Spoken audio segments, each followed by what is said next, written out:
and the actors or our adversaries are also using this. So this is very, very clear. Now, it is in our interest to keep the Strait of Hormuz open, and that's why we are also discussing what we can do in this regard from the European side. How representative the U.S. colleagues on this? We have been in touch with the U.S. colleagues on different levels on this, but of course the situation is very volatile. After 2 weeks, the war between Iran, Israel, and America, how concerned are you the price in gas and petrol in Europe? Do you have enough supply of food or energy for this year? It is clearly affecting the overall oil price in the market. So it raises the prices. That's very clear, even if we are not so much dependent on these sources that come from the region. But, these are all global issues. So, of course, we are very concerned. At the same time, when we have the FAC, there's also the meeting of energy ministers, and I was in contact also with the Energy Commissioner that, what can we do in this regard to actually, keep the oil price on the global market down, because it affects everything. Yeah.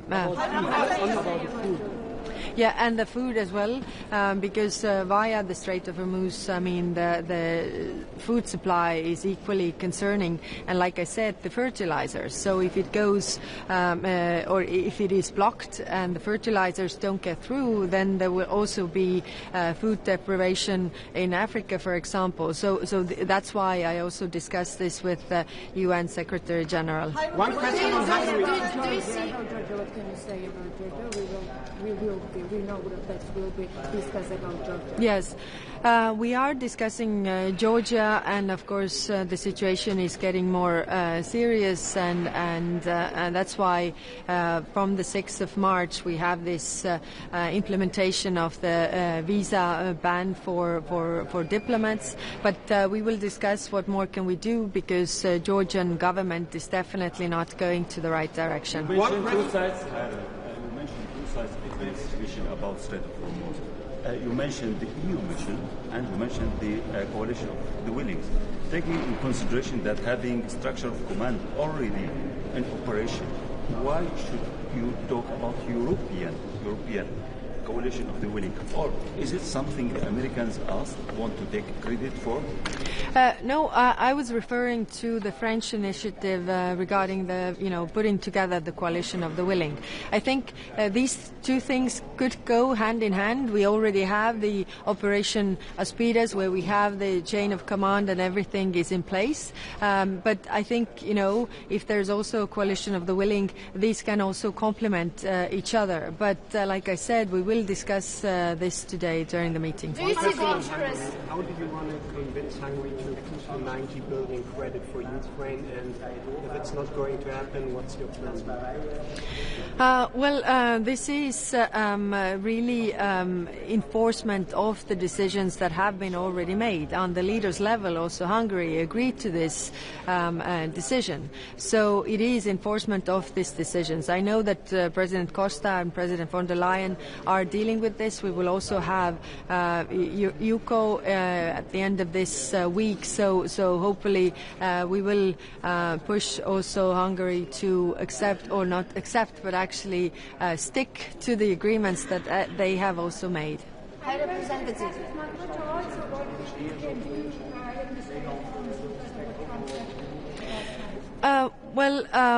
We have been in contact with NATO previously, but this is out of NATO's area of action, really. So that's why we have the Operation Aspides, and there are member states who are also willing to contribute, whether it's in the coalition of the willing or in the operation itself. But it is out of NATO's territories. There are no NATO countries in the Strait of Hormuz.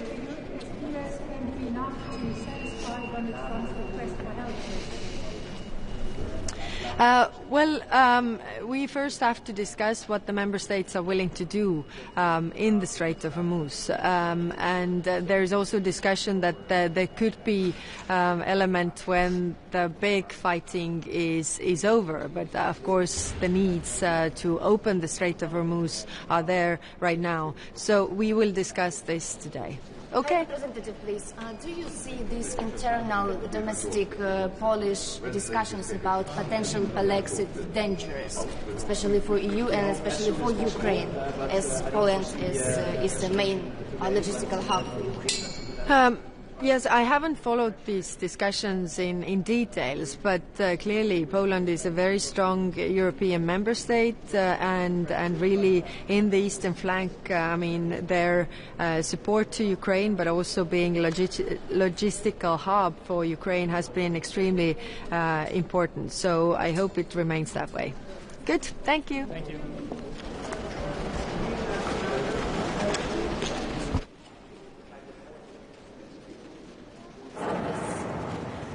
We have been in touch with the... Waar moet ik staan? Ik wilde jullie een hand geven, maar dat... Stip. Volgens mij. Wat is een stip? Oh ja, stip. Maar mag gewoon doen wat u comfortabel vindt. Ladies first.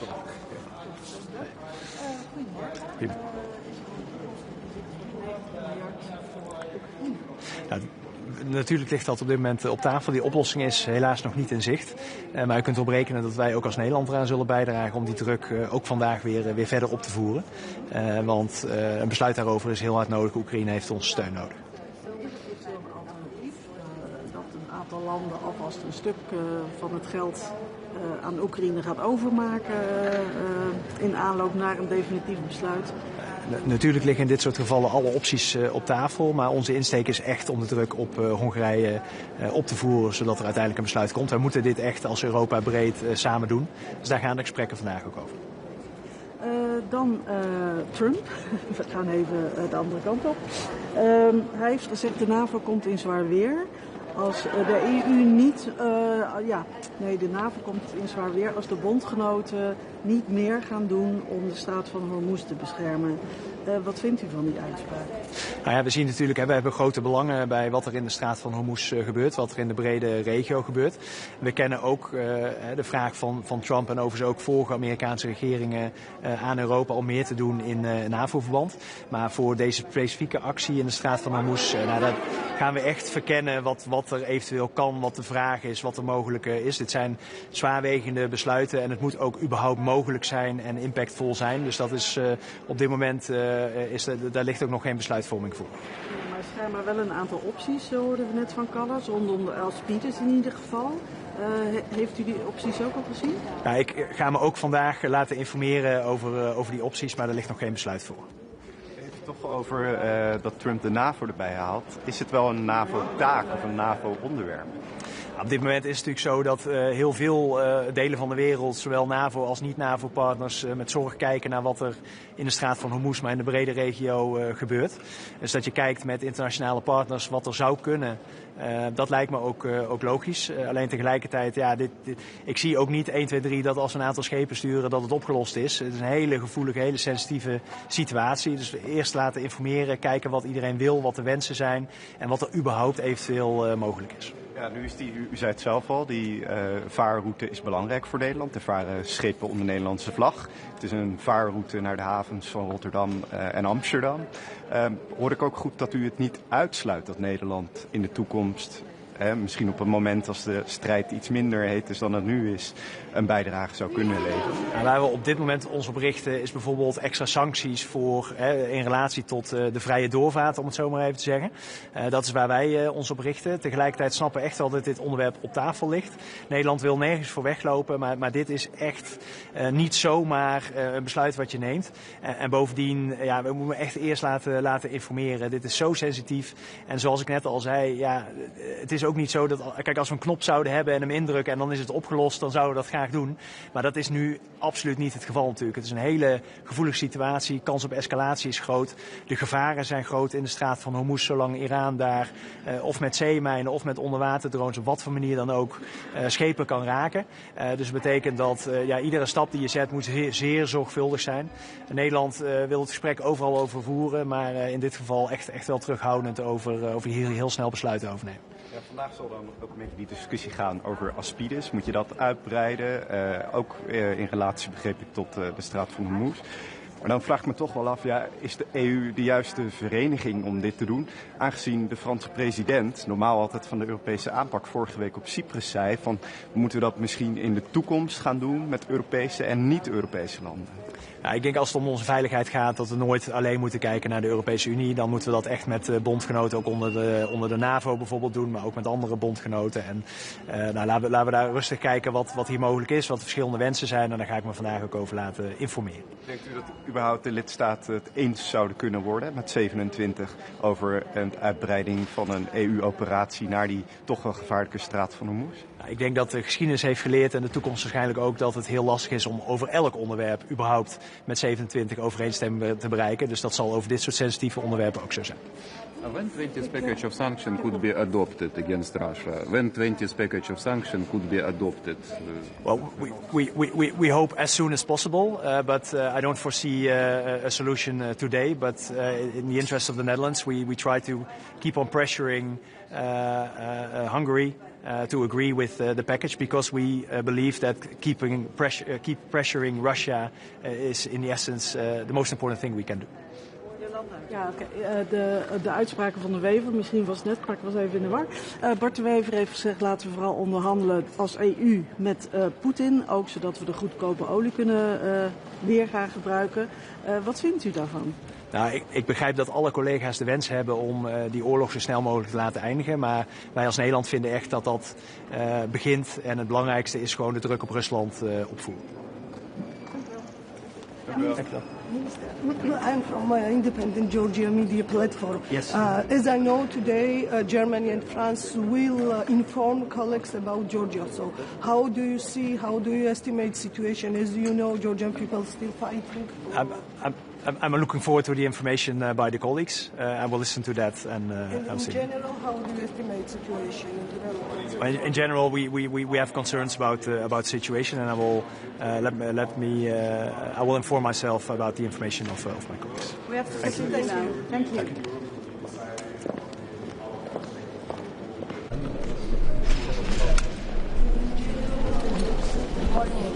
Morning, everyone.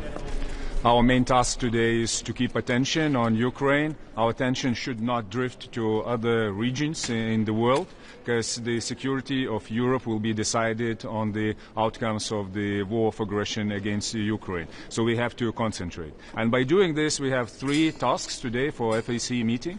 First is 90 billion support package to Ukraine. Second is 20 sanctions package. And third, that is continued exploitation and manipulation with the right of veto by Hungary. We should also address it very directly. We cannot allow ourselves being paralyzed by doing this, and we cannot allow to use European instruments for the purposes of internal political processes, be it elections or anything else. So in addressing this, we should put the pressure on Hungary to change their position, not vice versa. I hear the talks that there should be, as an alternative, bilateral tracks of supporting Ukraine. Maybe member states can do this instead of European institutions. We say no.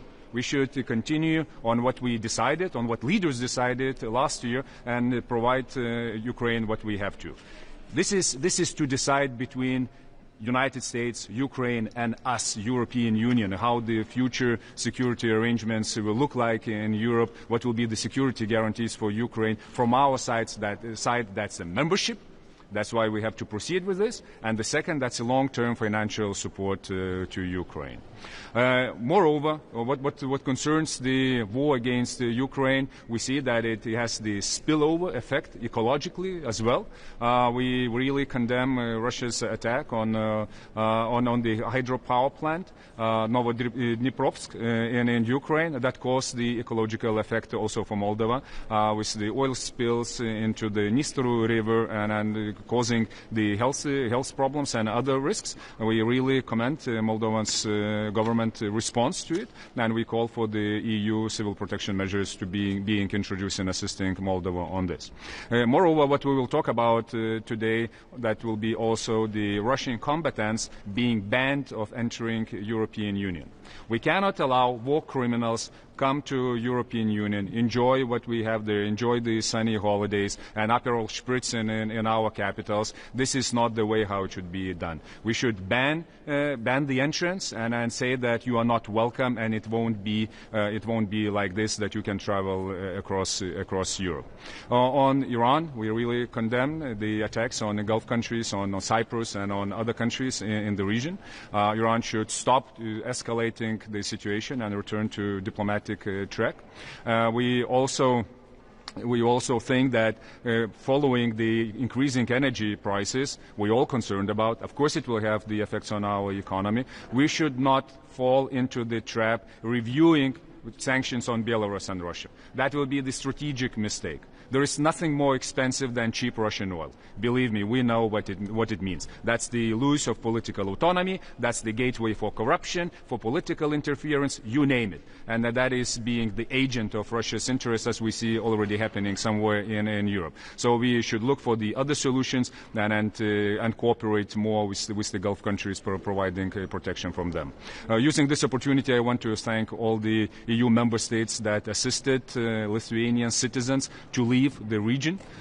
We also saw that EU coordination mechanism on providing consular services lacks some cohesion. We should review it. In purpose, EU citizens would be protected at the same standard everywhere in the world where the crisis starts. You're also discussing Georgia's topic. Do you know what is your main concern, and do you know what is the specific proposal? Deteriorating situation in Georgia, that is of course of the concern, and we will discuss it today. The misuse of the so-called Agents Act causes really deep concern about the democracy status in Georgia, as we did it previously. So I'm really looking forward to discuss it with my colleagues, what we can do on this matter. Minister, about what instruments are you thinking when talking about to put pressure on Hungary? Are you considering also Article 7?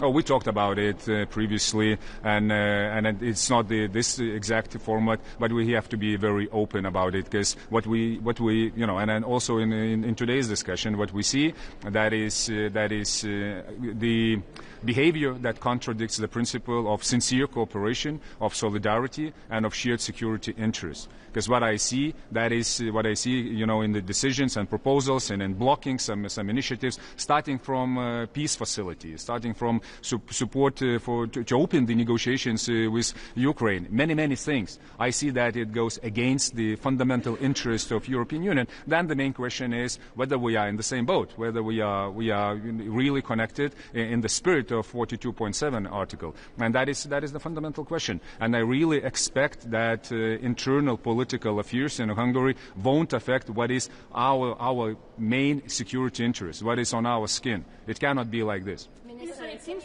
like the United States are now quite distracted from negotiations on achieving peace in Ukraine.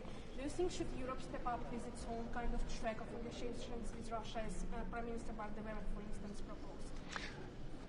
Once again, if we want to get engaged with Russia in different talks, and especially in the tough ones, what concerns stopping this war, we have to approach it from the position of strength, not a position from loser. You cannot start negotiations by stating that, oh, we have nothing else in our hands, let's talk. I know what Russians will tell us. We know their demands coming back from 21, and that will be not only related to Ukraine, that will be related also to us and to the deployment of the forces and many other things. So we have to collect our strength, and our strength is a long-term financial support. That is the absolutely fast track for Ukraine to become EU member state, and frozen assets. You shouldn't forget that we still have this issue unsolved. Yes, we covered it with 90 billion, but we have to talk about it. When we will have these instruments, when we have the sticks in the hands, then I believe that we can talk with the positive result with Russia, but not now. Thank you. Thank you.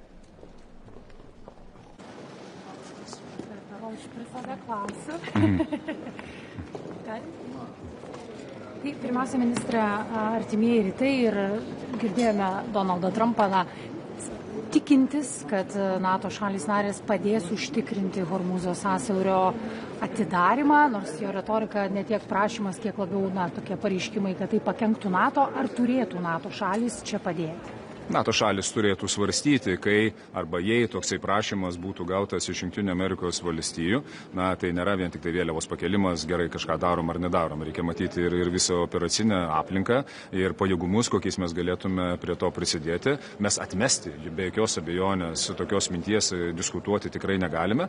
Ir aš tikiu, kad tai ką organizacija geriausio turi NATO, planavimo mechanizmus, ko niekas neturi, nei ES, nei kas nors kitas, tai tikrai galėtume įdėti tas opcijas ir pasitikrinti, kaip tai galėtų atrodyti. Aš to neatmešiu. Bet karinė prasme, čia vis tiek reikėtų turbūt gilesnės diskusijos. Nes čia turbūt situacija tokia, kur Jungtinės valstijos su Izraeliu pradeda karą ir po to tikisi, kad kiti įsitrauks. Mes turėjome ne vieną situaciją, kuri eskalavosi iki tokio lygio, kai reikėjo ir sąjungininkų jau įsitraukimo, ir, ta prasme, kaip ir tarptautinių organizacijų įsitraukimo. Dabar matėme paramą dvišalių pagrindų teikimo Jungtinėm Amerikos valstijom. Jeigu norės tarptautinės organizacijos paramos, žinoma, kad mes svarstysime. Jungtinės Amerikos valstijos yra pagrindinė NATO valstybė, kurios pajėgumais remiasi labai daug kas. Atgrasimas, mūsų visi planai ir panašiai. Tai žinoma, kad mes turėtume tai svarstyti. Žiūrint NATO, ES kontekste, kas šiandien apie artimuosius rytus, kokių tų sprendimų ieškoma, kokio kryptim? Tai kalbėsime, kokie mūsų tolimesni veiksmai. Vienas iš jų tai yra sankcijos Iranui ir Irano šešėliniam laivynui. Mes suprantame, kad jisai ir matome, kad jisai vis dar operuoja pasaulio vandenyse. Taip pat papildomi mechanizmai, kurie leistų išvengti sankcijų apeidinėjimų. Tai apie ką mes turime šnekėti, tai yra visiškas solidarumas su įlankos valstybėmis, kurios yra atakuojamos šiuo metu, kur Lietuvos Respublikos piliečių vis dar yra pasilikusių, kurie nenori išvykti. Taip pat kalbėsime apie konsulinius mechanizmus, kaip mes padedam savo piliečiams esantiems krizinėse regionuose, konflikto zonose. Apie tai kalbėjau netiesioginio susijungimo būdu, nuotolinio susijungimo būdu, kai vyko ekstra užsienio reikalų tarybos posėdis. Dabar aš vėl apie tai kalbėsiu. Tada žadėjom koordinuotis ir mes tikrai iki galo gerai koordinavomės. Mano atsakymas ne, tas netenkina, vyko varžybos. Ir taip pat kokios mūsų diplomatinės priemonės spausti Iraną nustoti eskaluoti visą situaciją ir išnaudoti diplomatijos takelį. Artimieji rytai akivaizdu užgožia karą Ukrainoje, bent pastaruoju metu, kaip nepamesti to dėmesio, kaip sugrąžinti tą dėmesį. Tai, kas užsienio reikalų taryboje svarstoma, tai pirmų klausimų yra Ukraina ir mes neleisime to klausimo nustumti tol, kol jisai nebus ilgam ir taikiai išspręstas, niekur kitur. Suprantame, kad dėmesys yra dėl to, ką tiesiogiai patiria valstybės per ekonomiką, per bendrą nestabilumą ir artimiesiam rytam, dėl augančių kūro kainų, dėl nežinomybės, kaip ilgai visą tai tęsis. Tas yra natūralu. Tačiau dar ką irgi šiandien tikrai sakysiu savo kolegoms, kad mes neturėtume daryti strateginės klaidos ir peržiūrėti sankcijų Rusijai ar Baltarusijai. Tokiu būdu siekti trumpalaikių periodų susimažinti naftos kainą, nes tai būtų didžiulė strateginė klaida vidutiniu ilguoju laikotarpiu. Mes turime tęsti tai, ką mes darome dėl Ukrainos. Čia turbūt ir būtų atsakymas. Visos priemonės, kurias norėtume taikyti artimiesiems rytams, turėtume prasukti pro Ukrainos filtrą. Ar tai mums padeda ar nepadeda?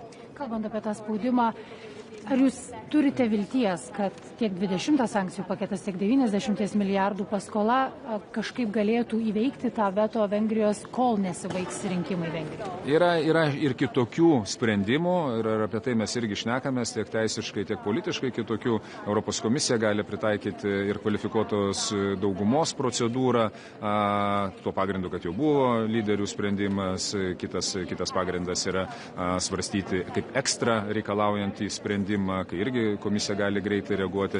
Tai apie tai irgi išnekėsime. Taip, lūkestis yra, kad pagaliau pasibaigs rinkimai ir čia ne apie rezultatą eina kalba, o tiesiog, kad pagaliau jie pasibaigs ir tada galės nuimti Ukrainos klausimą, kurį pasidarė pagrindinė politinė vėliava Vengrija, bet aš čia didelių lūkesčių prisipažinsiu neturiu. Bet vakar girdėjom ir Belgijos premjero kalbas, kad galbūt Europa turėtų pradėti diskusiją su Rusija, dėrybą su Rusija ir tuo pačiu, kaip tam tikrą prasme, dylą pasiūlyti dėl pigesnės energijos pirkimo. Jūsų užsienio reikalų ministras skeptiškesnis, kaip jūs tai žiūrite? Čia ne dylas. Tai yra tai, ko mums reikia. Neapsigaudinėkim savęs. Jeigu mums reikia pigesnės naftos ir įsivaizduojam, kad mes galime kažką tai dar išgauti iš Rusijos, dar tai, kad jie padarytų nuolaidas Ukrainoje, tai yra tiesiog arba strateginė kvailystė, arba trumparegystė. Aš kitaip to įvardinti negaliu. Nieko nėra brangiau, negu kad pigi rusiška nafta. Ir mes jau tai savo istorijoje matėme. Per visokiausius tarpininkus, atkatus, korupcijas, ko tik tai norite. Ir visą tai aš matau atsikartojant kitose Europos valstybėse. Tai to tikrai nereikia ir negalima daryti. Norite daryti su Rusija? Einam daryti su Rusija. Susitarkime, ką mes norim pasiekti. Susitarkime, kokie bus mūsų įrankiai. Susitarkime, ko mes galim pagrasinti. Pasimkime rankas tos 200 milijardų išaldyto turto. Ir tada eikime šnekėtis. Ir taip pat pasakykime, ko mes tikrai niekada nesiderėsim. Tai nesiderėsim dėl saugumo garantijų Ukrainai, dėl Ukrainos vietos Europos Sąjungoje, dėl teritorinio vientisumo principo, dėl suvereniteto. Ir tada eikime ir šnekėkime dar su savo reikalavimų sąrašu. Ko mums reikia iš Rusijos? Patrauktų savo pajėgas galų gale iš kaiminių valstybių ir nustotų grasinti branduolinių ginklų. Tokius, kai turėsime reikalavimus, aš tada patikėsiu. Bet dabar aš ką matau, tai trypčiojimą ir balos po savim darimą. Ir tai nėra stipri pozicija. Minister, we have two questions. Ukraine and Belarus. Vidaus šiek tiek politika pastebi ir koalicijos partneriai išaugusi premjerės vaidmenį užsienio politikoje, kiek jūs tarpusavyje dalinantis tą užsienio politiką, kiek čia premjerės iniciatyva? O aš tą ir sakiau, ir kartoju, ir tikrai ir užsienio reikalų ministerija tam reikalui mobilizuoju, tam, kad premjerė būtų ne tik tai, kad aktyvi užsienio politikoje, bet kad ir turėtų stiprų Lietuvos pozicijų paketą, stiprius argumentus ir galėtume drauge kaip komanda Lietuva stipriai atstovauti mūsų interesą. Aš čia jokio nematau nei čia konkurencijos elemento, nei išsiskiriančių pozicijų. Viskas yra sukoordinuota ir puikiai veikia. Tai kiekvieną kartą, kai yra tik tai noras įsitraukti, sudalyvauti, išnaudoti kažkurią tai terpę, kokia jinai bebūtų, ar per partinę liniją, ar per vyriausybių bendradarbiavimo liniją, ar dar kokios nors, aš esu tik tai už tai. Tai reikia daryti. Ir man atrodo, tos Lietuvoje tos dirbtinai keliamos tokios įtampėlės, neva, kad čia yra nesutarimai, neprideda bendram, sakykime, tokiam bendrai nuomonė, kad mes esame vieningi, nors iš tikrųjų mes esame vieningi. Iki.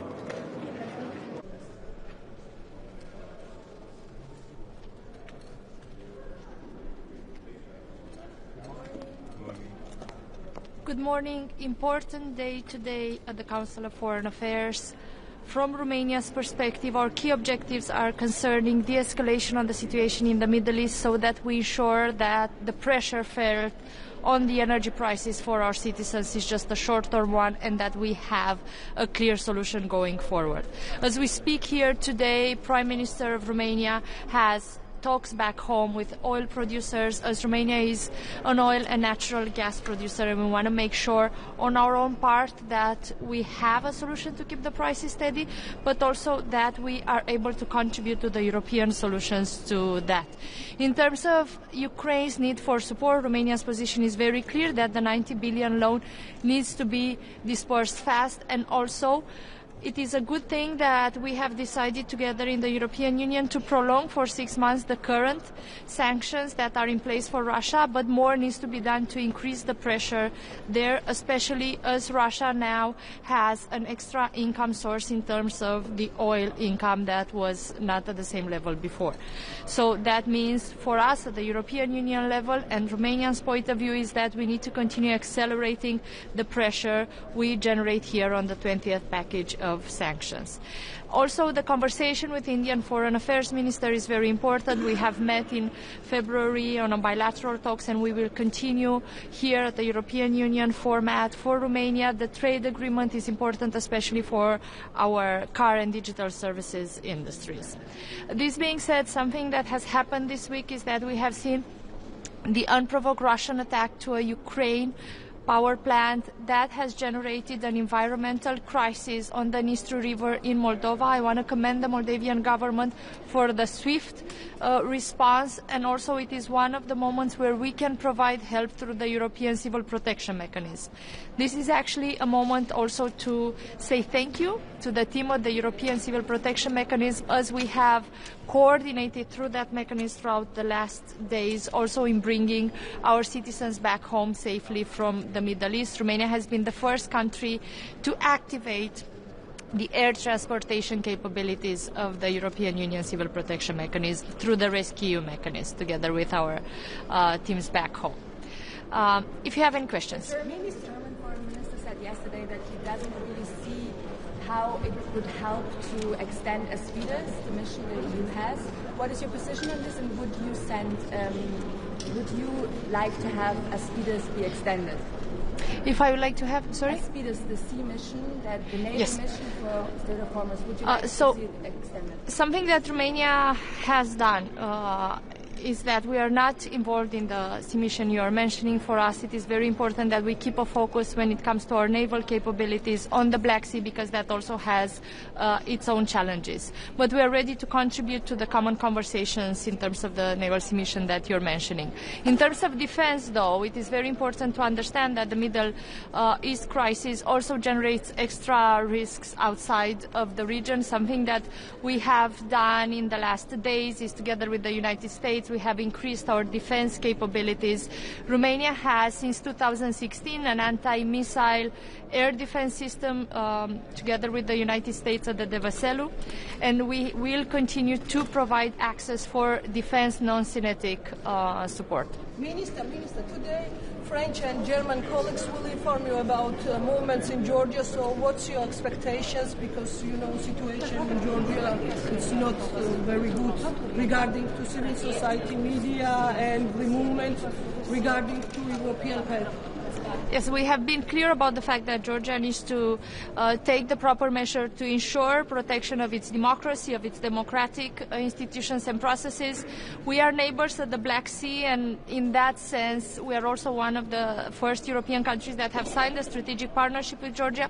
We want to continue to see Georgia on a European path and see the will of its citizens enacted in political decisions, especially now that the Black Sea is so important, not just in terms of the security situation for Europe, but also in terms of the energy transportation infrastructure, the undersea cable infrastructure, and especially how can we have the Black Sea as it play its own role in terms of connection with other continents as well. We had a dinner last night among the ministers of foreign affairs for the Free Seas initiative in order to continue to have the investment fund and proper decisions to connect our seas, but also make sure we have the proper energy logistical lanes that are needed.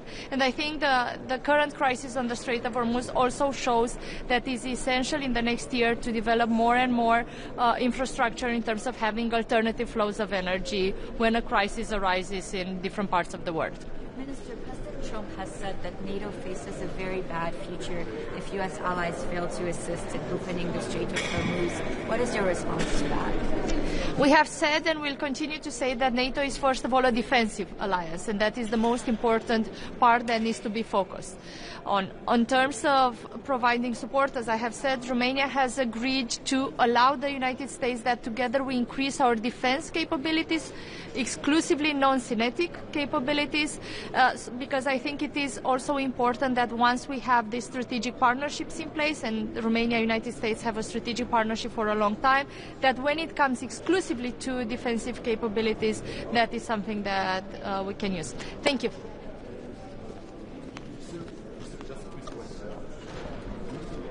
I have answered that question before. Thank you.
So let me just first say that coming from Cyprus, things are all back to normal.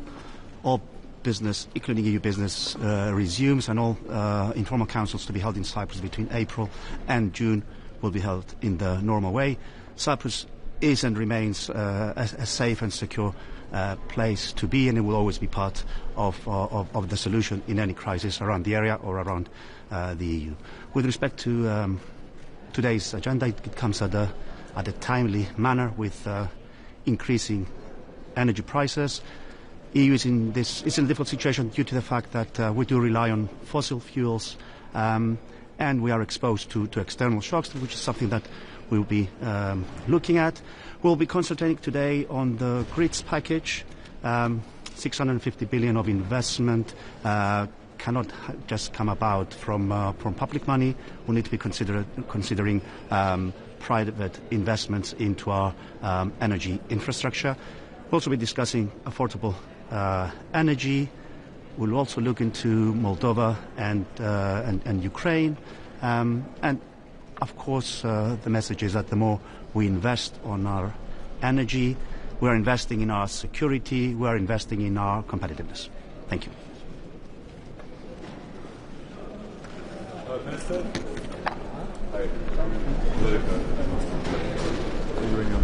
Do you expect the war, could it overshadow the discussions around the implementation of repower? Because obviously there have been some calls, from Hungary and Slovakia to maybe weaken it, or to even go back to Russian gas or any of this. Do you expect that resolve to cut off Russian gas to sort of remain, or could there be any? Well, it's not on the agenda. I wouldn't expect to go into that during the course of the day. Okay. Minister, would you support a cap on gas prices to bring down energy costs? Well, again, it wouldn't be on the agenda. It's probably a part of also a different council to discuss. Something we'll be looking at potentially in the future. But do you have a position yet? No. Okay. Minister, do you think that what's going on in the energy prices make you calm down? We don't see really quick reaction to a big events going on. It all depends on how the markets will react on energy prices and how long the crisis will get into. It's something to also be discussed. I'm sure you appreciate that there's a UCO council during this week, so more will be discussed at that point in time. And what should be done? Is it about the supplies? Is it about the security of supplies? Is it about downing the prices by putting more reserve? What is it about exactly? Two things. Security of supply is one thing. You need to secure your energy, and energy prices are a different matter. So there are two things that you need to be looking at. Security of supply can come up with higher energy prices in any event. It's more of a complicated situation. We need to be looking at it in the near future. Thank you.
Guten Morgen. Alors on va commencer en français. Réunion ce matin importante où nous avons une situation internationale qui ne s'améliore pas. Le détroit d'Ormuz, tout le monde se demande comment ça va se passer avec le gaz et le pétrole. Il ne faut aussi pas oublier l'aide humanitaire. J'ai eu Tom Fletcher qui était à Luxembourg il y a quelques jours, vendredi, et qui m'a dit que le problème qu'il y avait aussi, c'est que toute l'aide humanitaire ne rentrait pas pour l'instant. Le Liban, avec, si j'ai bien compris ce matin, des attaques terrestres de la part d'Israël. Donc une situation qui n'est pas en train de se désescaler. Et je crois que quand on pense qu'il y a une fin de conflit bientôt, je suis plutôt inquiet. Un déjeuner avec le ministre des Affaires étrangères indien, important, parce que comme l'Europe trouve toujours qu'on est très attractif et qu'on voit qu'on a du mal à signer les accords avec des partenaires, content de pouvoir recevoir un partenaire important. Et la plus grosse erreur qu'on pourrait faire, c'est de pousser les Indiens dans le bras des Chinois et des Russes surtout. Au contraire, essayer de trouver des solutions ensemble. Et puis l'Ukraine, il ne faut pas qu'on l'oublie, parce qu'on parle tout le temps de ce qui se passe dans le Golfe, mais il ne faut pas oublier qu'en Ukraine, il y a la guerre qui continue et des gens qui souffrent tous les jours. Voilà. Et je suis à votre disposition. Minister, Yes. let me ask a question. How can you comment on post-exit talks in Warsaw? How can it affect Ukraine especially? I don't know the polls of Warsaw, excuse me. Usually I'm trying to look the polls in my country, but I don't know all the 26 other capitals. How do they look? Yes, yesterday Donald Tusk said like the veto of President Nawrocki is like a kind You must of... be from Polish press. Yeah. Yes, but no clue. I didn't know what's happened in Warsaw. I'm sorry. So, people are Polish against or in favor? Minister. 50-50. So it's 50-50 divided. Yes. Your colleagues from French and German today will inform you about the movement and situation in Georgia. What's your expectations regarding the recent developments there?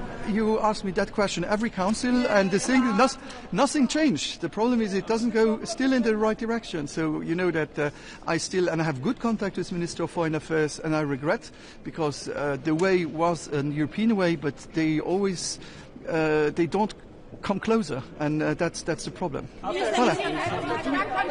Auf Deutsch, ja. Bitte schön. Also Trump zieht ja jetzt gerade die Fäden zusammen zwischen NATO-Beistand und Strait of Hormuz. Also er sagt, die Länder müssen ihm helfen, Strait of Hormuz, sonst schaut es schlecht aus für die NATO. Was sagen Sie dazu? Was ist Ihre Antwort? Also ich bin nicht der Kriegsspezialist, aber ich will noch nur erinnern, dass normalerweise die NATO da ist, wenn einer der Mitglieder der NATO angegriffen wird. Und ich will nur daran erinnern, dass hier keiner von uns direkt angegriffen wurde. Und Zypern ist das einzige Land im Moment, was EU-Mitglied ist, was von Raketen getroffen wurde. Aber Zypern ist nicht Mitglied der NATO, wenn ich mich nicht irre. Deswegen also im Moment gibt es nicht eine Ursache für Artikel 5 zu invokieren. Aber wie gesagt, Erpressung ist auch nicht das, was ich wünsche. Ich hoffe nur, dass wir uns bewusst sind, dass wir im Hormuz-Detroit wirklich ein Problem wird. Nicht nur kurzfristig, aber auch wenn die Iraner jetzt Minen legen, dann wird es auch langfristig und mittelfristig ein Problem sein. Und das, was mir aber am meisten Sorgen machen, wir reden nur über Petrol und Gas.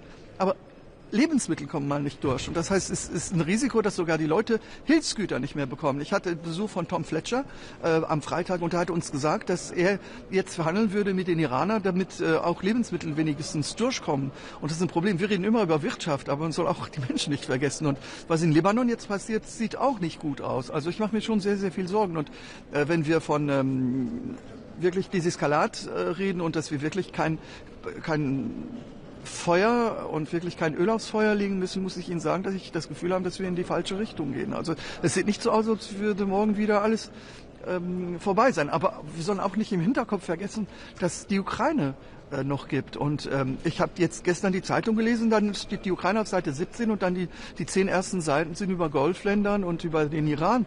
Aber ich glaube, hier ist einer, der sich wirklich freut. Der sitzt in Moskau und der isst Popcorn. Das ist der Putin. Der sitzt doch, der bekommt jetzt mehr Geld mit Gas und Petrol aus Russland.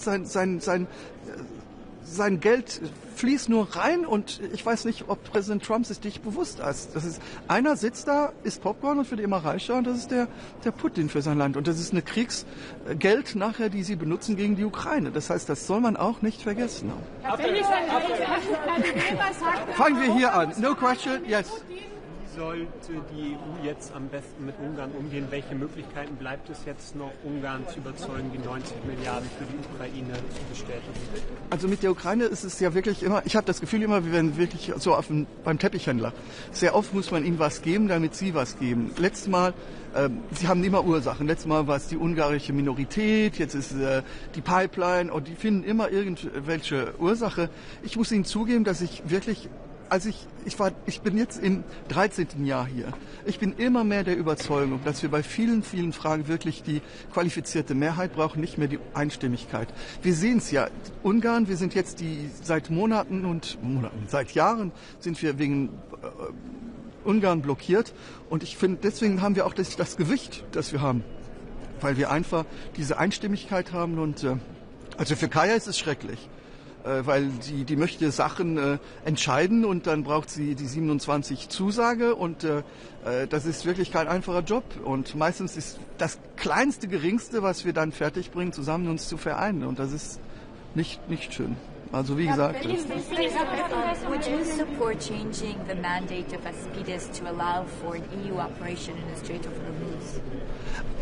I will discuss now with the colleagues inside, but the fact is for the moment the EU is not directly part of the situation. So we need to decide if we are going to be part or not. That's an important decision. And don't take it bad. I usually don't recommend to other countries to what they have to do military. I think I have one of the smallest army in Europe with 800, 900 soldiers, so I don't want to give advices to the others. Don't take it bad. Sign-up would be needed too. Yes, if with satellites and with communications, we are very happy to be useful. But don't ask with troops and with machines. I share half plane with the Belgians, so you know everything.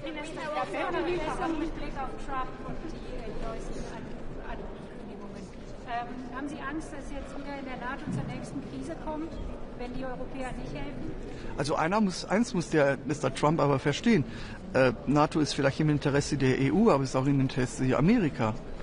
Und wir sind ja stärker zusammen. Und ich kann es mir ja nicht vorstellen, dass der Donald Trump, der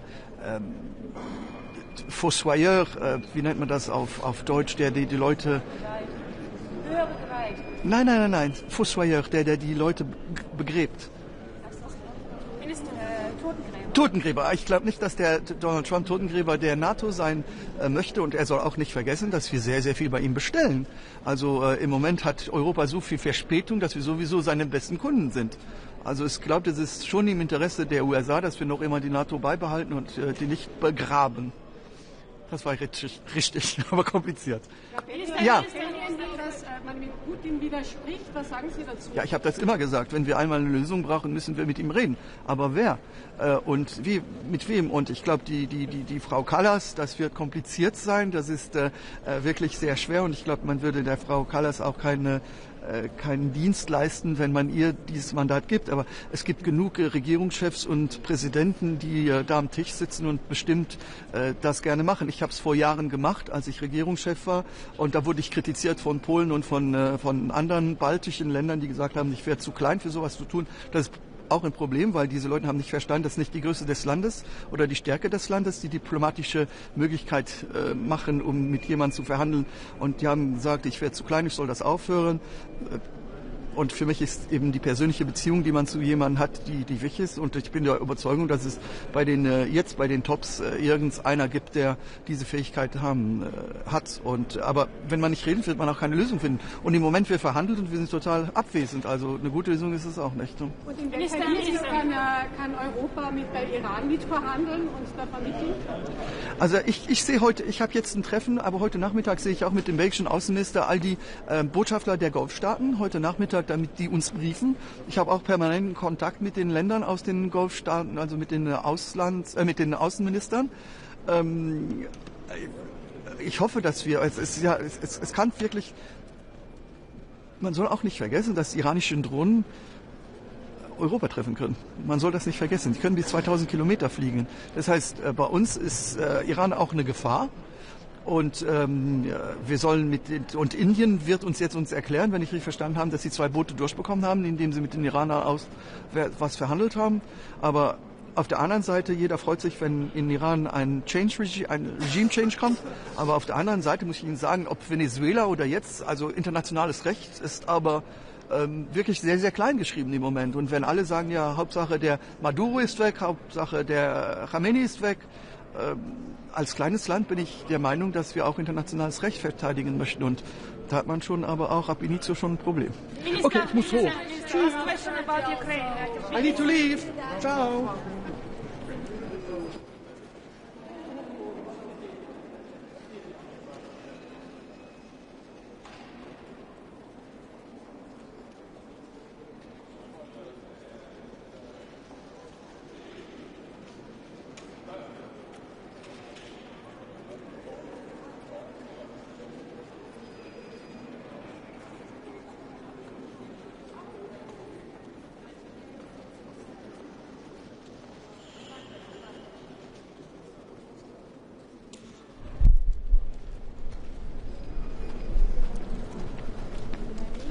Good morning, everybody. So today we are obviously going to be discussing the very high energy prices in Europe. We are not in a security of supply problem. We are, however, of course, affected by the very high prices on the global market of oil and gas. And it's important for me to underline that we are in a much better situation in the EU now than we were in 22. Why? Because we have more renewables in our system, because we've diversified our supply in general in our energy system, because there's less hours where it's gas that sets the price for electricity. All of these things are, of course, a result of the different reforms that we've made, learning from the crisis in 22. Having said that, of course, we are affected.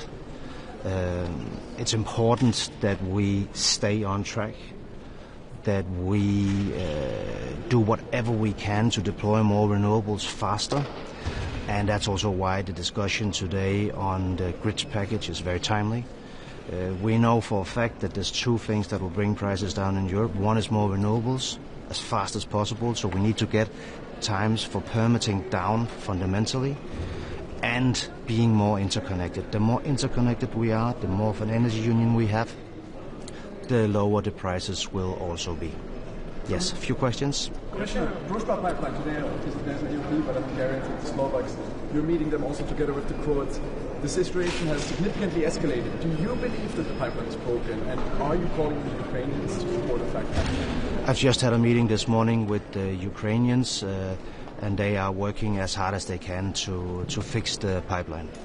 Belgian Prime Minister added his voice to the group of countries that are saying we should reconsider our relationship with Russia, especially on energy. What's your response? Excuse me?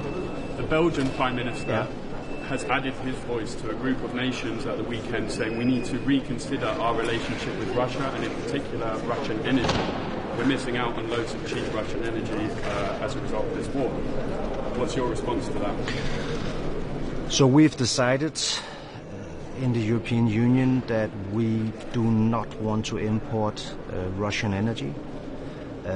Before Christmas, we made it into law that we will ban the import of gas.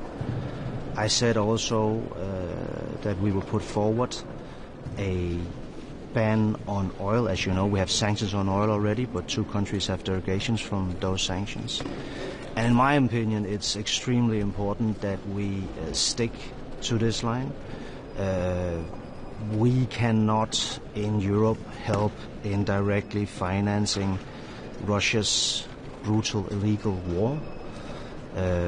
And we have been for too long dependent on energy from Russia, making it possible for Putin to blackmail us with energy, making it possible for Putin to weaponize energy against us. And we are determined to stay on course in these issues. It would be a mistake for us to repeat what we did in the past. So therefore the signal is very clear. In the future, we will not import as much as 1 molecule from Russia. Sweden is extremely critical to the bottleneck charges, the grid package. What is your answer to Swedish Minister? So it's extremely important that we find solutions for the bottlenecks that we do have in Europe. We all agree that we want the prices down. At the same time, we have to admit that we haven't worked fast enough to do some of the things that we know will bring the prices down. And amongst those things are becoming more connected. So I put forward now, on behalf of the Commission, plans that will help remedy the problems that we have. We will now, of course, discuss in detail the content, and of course I will be listening to ministers from all countries with their concerns. But the general line of direction, I think, is one that has a broad support. After 2 weeks of the war between Iran and America, Israel, do you think right now you have an energy crisis? And if this war continues for several months or for 1 year, are you ready? So we in the European Union are actually not that dependent on getting fuel, either gas or oil, from the region. So we do not have a security of supply issue. But we have a price issue, because when world market prices go up, of course that also affects us.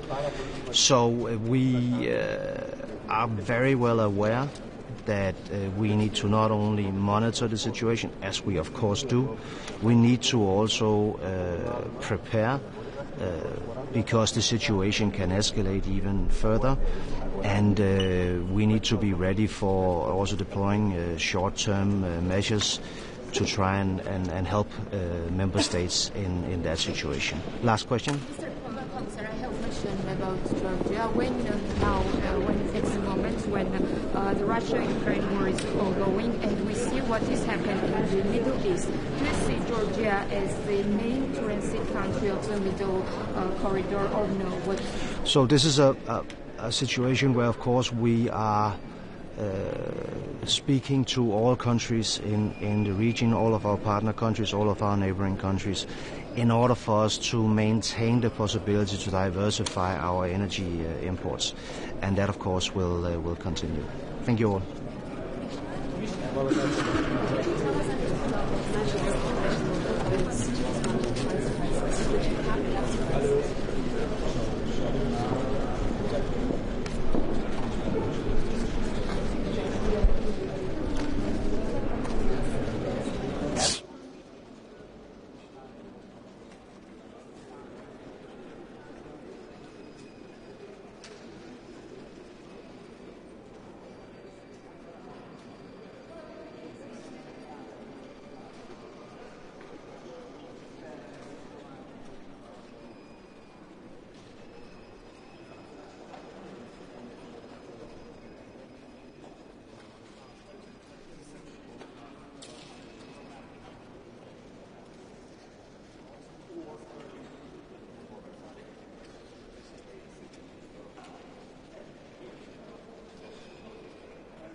Will propose to respond to the price crisis. Would you cap gas prices, for example? No. So now I will be speaking to the energy ministers today to hear their analysis of the situation, how serious it is. It's important for me to underline that we are not in a security of supply crisis.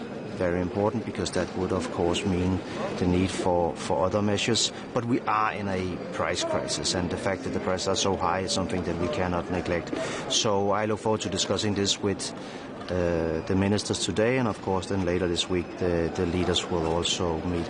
We are looking at different types of measures. I cannot go too much into detail now. Just one important point I do want to underline is that we are not talking about structural changes to our energy system in Europe. What makes us better situated to handle the situation now than we were in 22 is that we have indeed managed to deploy far more renewables in our systems.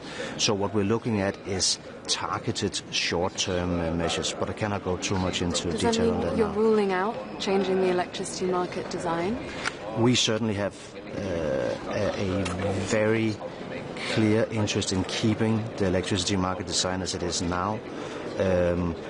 We need the market to function, and we need to make sure that we have security of supply, which is what the marginal pricing system secures us. We need as low prices as possible, which is what the market forces secures us. And we are in a situation today where we, to a much larger extent than in 22, have a decoupling of the gas and electricity prices, because it's fewer hours where it's the gas price that sets the price for electricity. And a gas price cap? Could you comment on that? Just a question. Commissioner.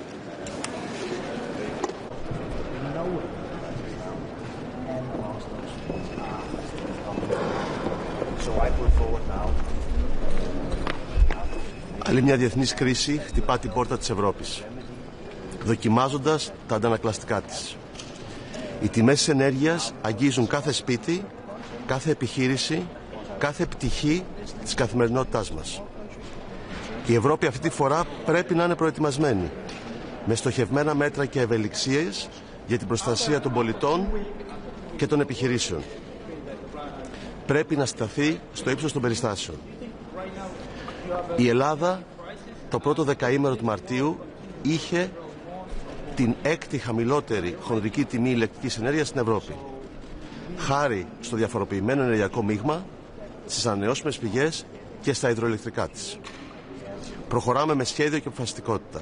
Δεν εφησυχάζουμε για την ενεργειακή επάρκεια, τη σταθερότητα των τιμών και την προστασία των πολιτών και της οικονομίας. Σας ευχαριστώ πολύ. Να είστε καλά. Τα δίκτυα είναι πάρα πολύ σημαντικά. Έχουν να κάνουν με την επίτευξη της ενιαίας, ανθεκτικής, διασυνδεδεμένης Ευρώπης προς όφελος όλων. Είναι στιγμή η Ευρώπη να κάνει το επόμενο βήμα, το επόμενο άλμα, για να μπορεί να έχουμε για πρώτη φορά μια πραγματικά ενιαία αγορά ενέργειας στην Ευρώπη, που μέχρι τώρα το έχουμε πετύχει. Σας ευχαριστώ πολύ. Να είστε καλά.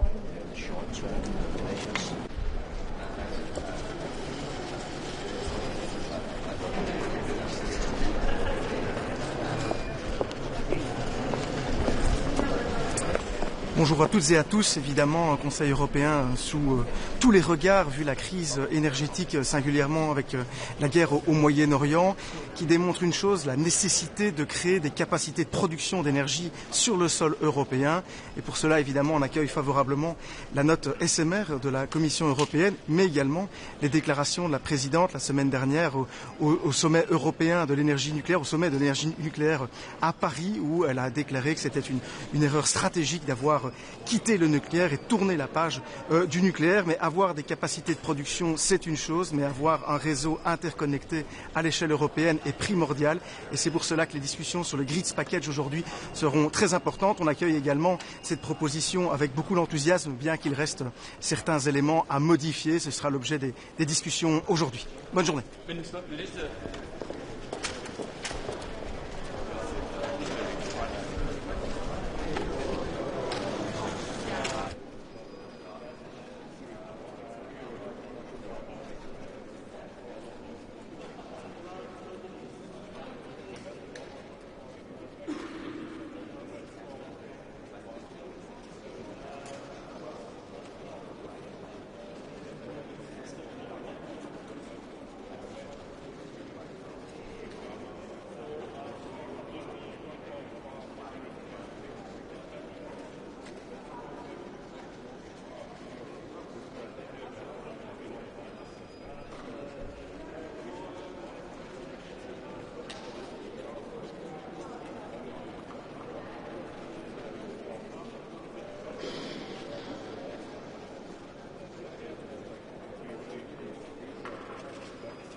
Morning. Today we'll have three important topics within the Energy Council. So first topic is European Grids Package. We welcome the inclusion of the protection and resilience of the critical energy infrastructure topic. This is a very important topic for us, for our region, and for the entire EU. We would like to focus very concretely that it's very important to maintain the resilience of energy infrastructure as a separate category, and also to include the reserves and emergency preparation for the crisis. The second topic is the affordable energy prices, the action plan. So there will be some reflection on that element. Of course, now we're living in the global market volatility times, as well as after the extreme winter conditions. So the pricing is really very important for our consumers, both for the business and for the ordinary consumers. So here we would like to stress that it's very important to ensure the investments into the energy generation, further improve renewables, as well as the storage and the flexibility markets. That's the instruments how we can ensure more competitive energy supply for our consumers. And the last but not the least, we will have a separate format of G7 plus Ukraine Energy Support Group. Of course, last winter has been really tremendous and brutal attacks of Russia to Ukraine energy infrastructure. So on that topic, Lithuania and all the EU member states supported Ukraine extensively by the energy reserves. And now we have to prepare for the next winter. And what is really important that we see in Europe crisis after the crisis. So we have to prepare better for the next times. And it's very clear that there are no place for Russian energy, both gas and oil. So we have to ensure and not to compromise any of these items. Minister, oil prices are rising and we're in an energy-specific country. So what exactly, which measures will you take because this war seems to be dragging on quite long? So last week important decision has been taken within the IEA, International Energy Agency, and it is the possibility to release some of the oil and oil products reserves. So we are planning to do that within Lithuania in the next couple of days. And we think that this is a fast and really emergent measure would be really benefiting for our consumers. Minister, President Zelensky told that Russia could earn up to $10 billion if sanctions decrease from oil. Is it realistic number?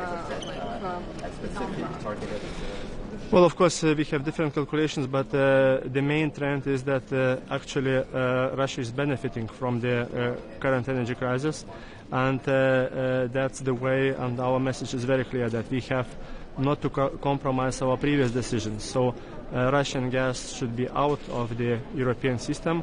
Russian oil also should be not there. So this is not only about the sanctions package, this is also about the future. So we are looking forward for the European Commission on the separate communication on the oil phase out of this import, and looking forward to make the necessary decisions. Minister, what about the situation with Hungary, Slovakia, Ukraine, and pipeline Druzhba? How do you see way out of this crisis going into the country? Well, these things are not new for us, for Lithuania, because we have built Būtingė oil terminal in 1999, and then in 2006 the Druzhba pipeline to Lithuania was just without any supplies. So the best answer is, of course, the diversification and the alternative supplies. So now we are witnessing this deja vu story once again. Thank you.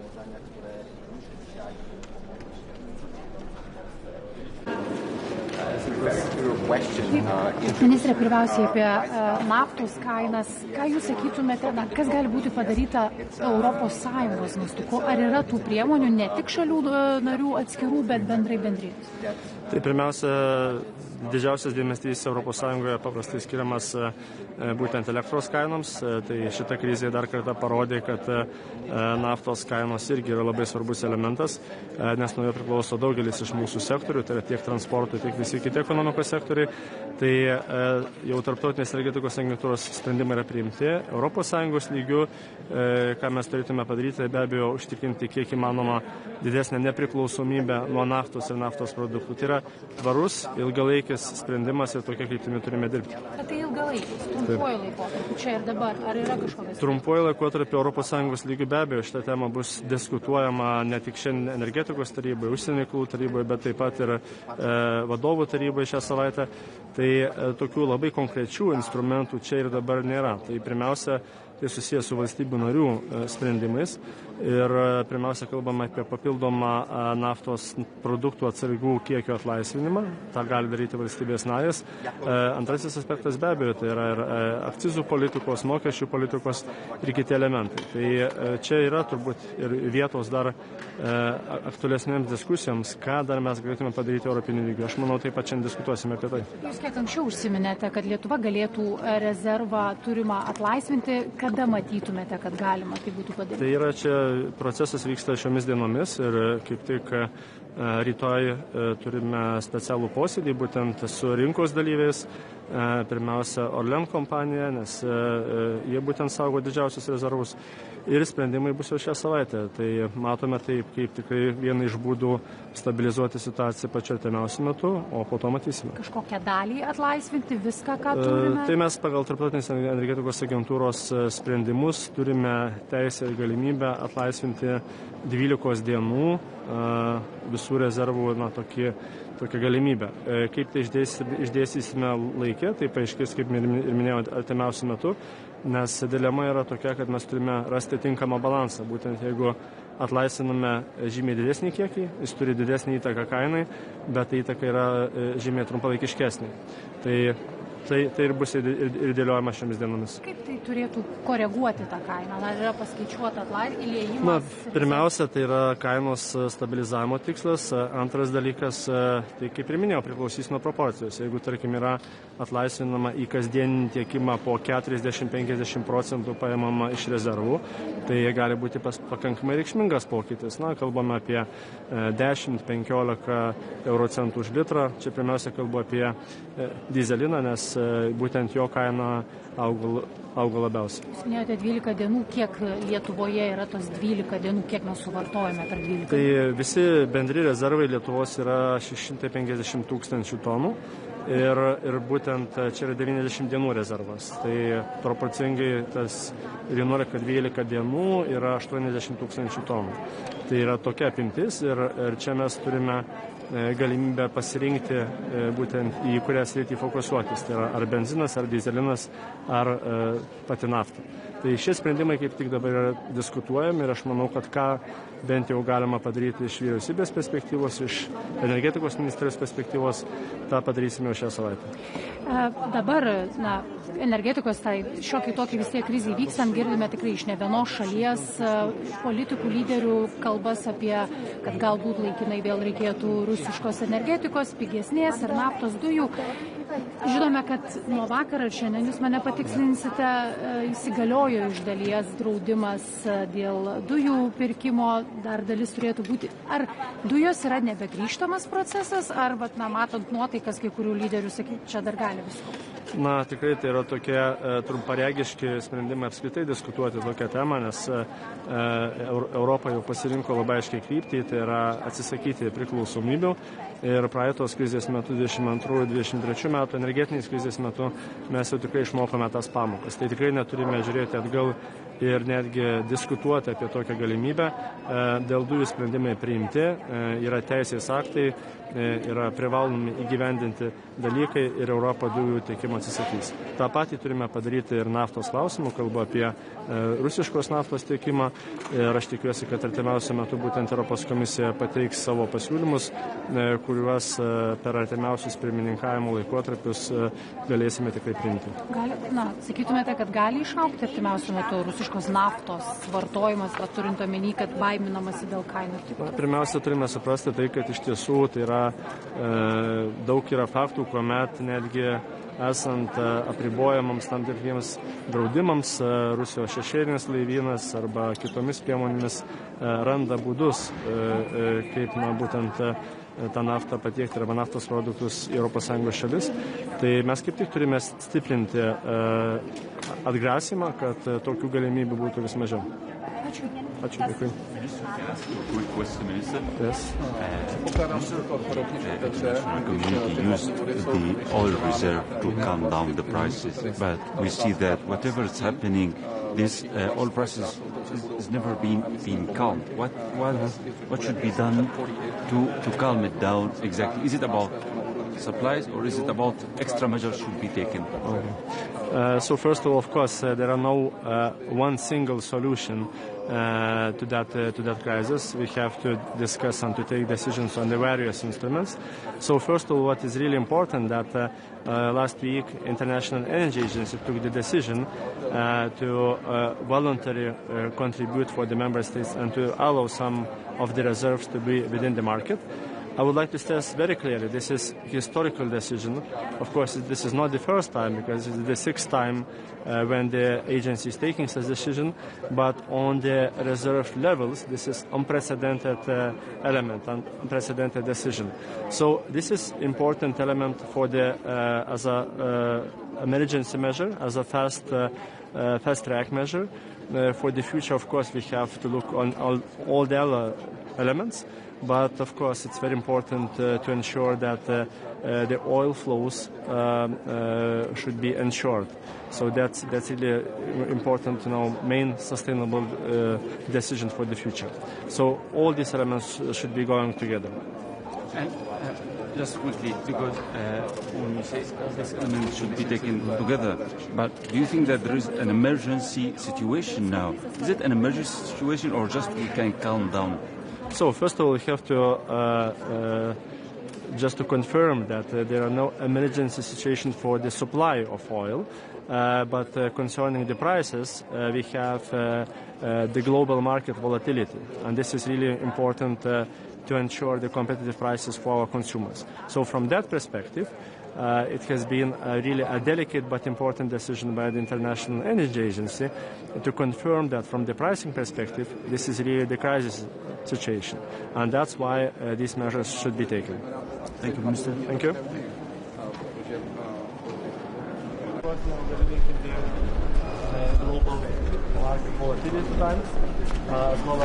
Good morning. So in this time when we see the energy prices really high at the tops, of course main goal is how to get them lower.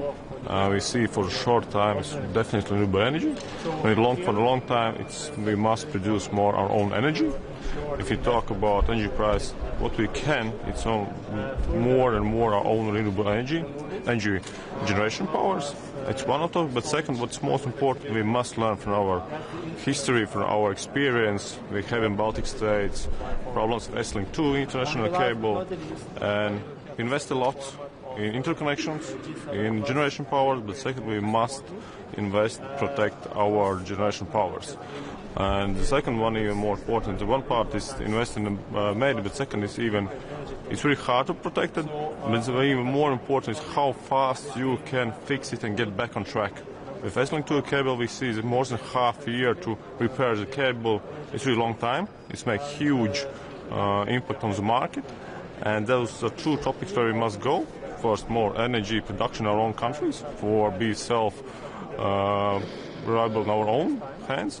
And second is to protect it and be ready for repairs to get it back on track faster and fast as possible. So that's most important for us in Baltic states.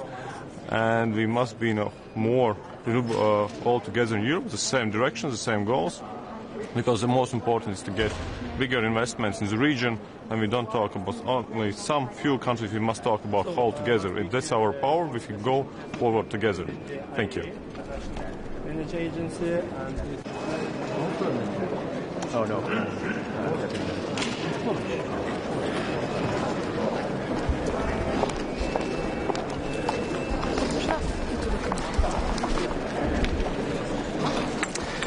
Good morning. We have an important meeting today of the energy ministers. We just finished our coordination with the nuclear alliance, a very important meeting, especially after last week President von der Leyen announced at the nuclear summit in Paris that the phase-out of nuclear was a huge mistake. Together with the publication of the ASMR strategy roadmap by the European Commission. I believe we're starting a new era of discussing nuclear at the EU level. We need this source of electricity because it can provide with a reliable, clean energy as a base load. So an important coordination meeting, and at the Council, two very important points. The first is the grids package. We're going to discuss with our colleagues how to more integrate the energy markets in Europe. It's a very important initiative. We need more integration, but of course we have certain concerns. Poland is not necessarily in favor of huge centralization of the grid planning, but we have very good discussion with our colleagues in the Council and with the European Commission, and I do believe that we're going to find a good solution that will combine more development, more integration, but also a grid stability and secure grid planning at the TSO and the national level. And of course the discussion, ongoing discussion about the competitiveness and the energy prices. Poland is in a very particular position. Our energy mix is changing. We invest heavily in new generation, in low carbon sources, including nuclear and renewables, offshore wind as well. But we still, due to history, have many high emission sources, and basically with the EU ETS, it drives our energy prices high, and we need to find a targeted, urgent, country-specific solution because it hits our competitiveness, and I do believe that we will have this discussion at the Council as well. And of course, the entire discussion about what is happening in the Middle East, it affects our economy, it affects energy prices. So I do believe ahead of this meeting today, a very interesting discussions. What do you want the Commission to propose as an emergency response to energy prices? Do you want the ETS suspended? Do you want a gas price cap? What do you want? We actually need to think short and long term. The market and the investors need stability, so we cannot from one day to another suspend the rules and the legal framework that is designing the markets. But on the other hand, we face very difficult situation. Our industry with the high energy prices is struggling, so we need to not changing the long-term rules, find a solution that can help in decreasing the prices. So we're currently have a discussion with the European Commission and with our colleagues from the other member states, and I do believe that, as I said, a specific targeted solution is a must, but it cannot impede the long-term solution that is targeting stable markets, market design, and EU ETS as an important part of the system. Can you give us any options that you're looking at?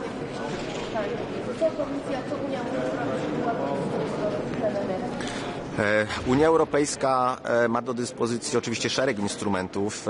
Jest w tej chwili za wcześnie na to, żeby rozmawiać o szczegółowych rozwiązaniach. Natomiast na pewno rozmowa na temat tego, co zrobić, żeby przede wszystkim przedsiębiorstwom energochłonnym ulżyć poprzez obniżenie kosztów energii, dla których to przedsiębiorstw w Polsce i w niektórych państwach członkowskich ETS stanowi istotne obciążenie.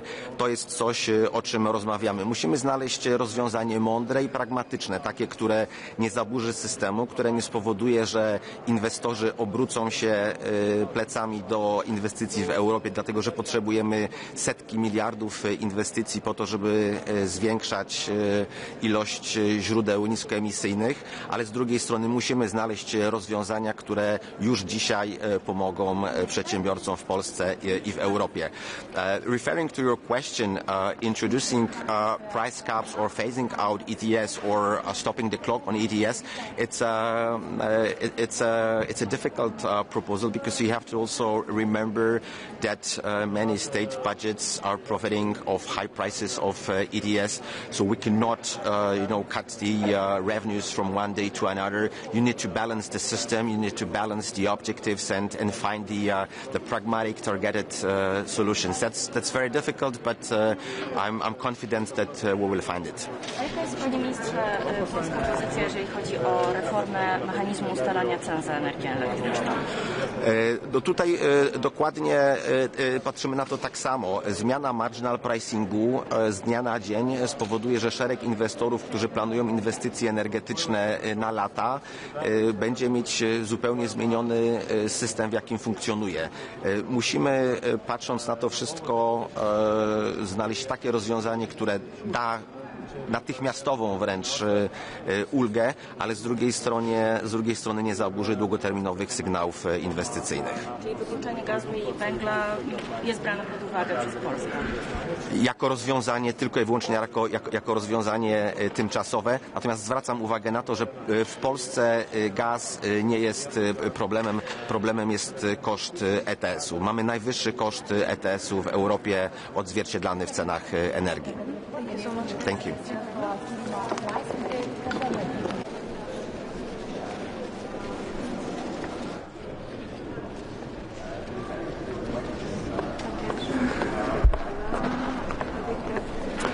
Good morning. I'll say a few things in Swedish first, given we're here to fight for Swedish purposes today.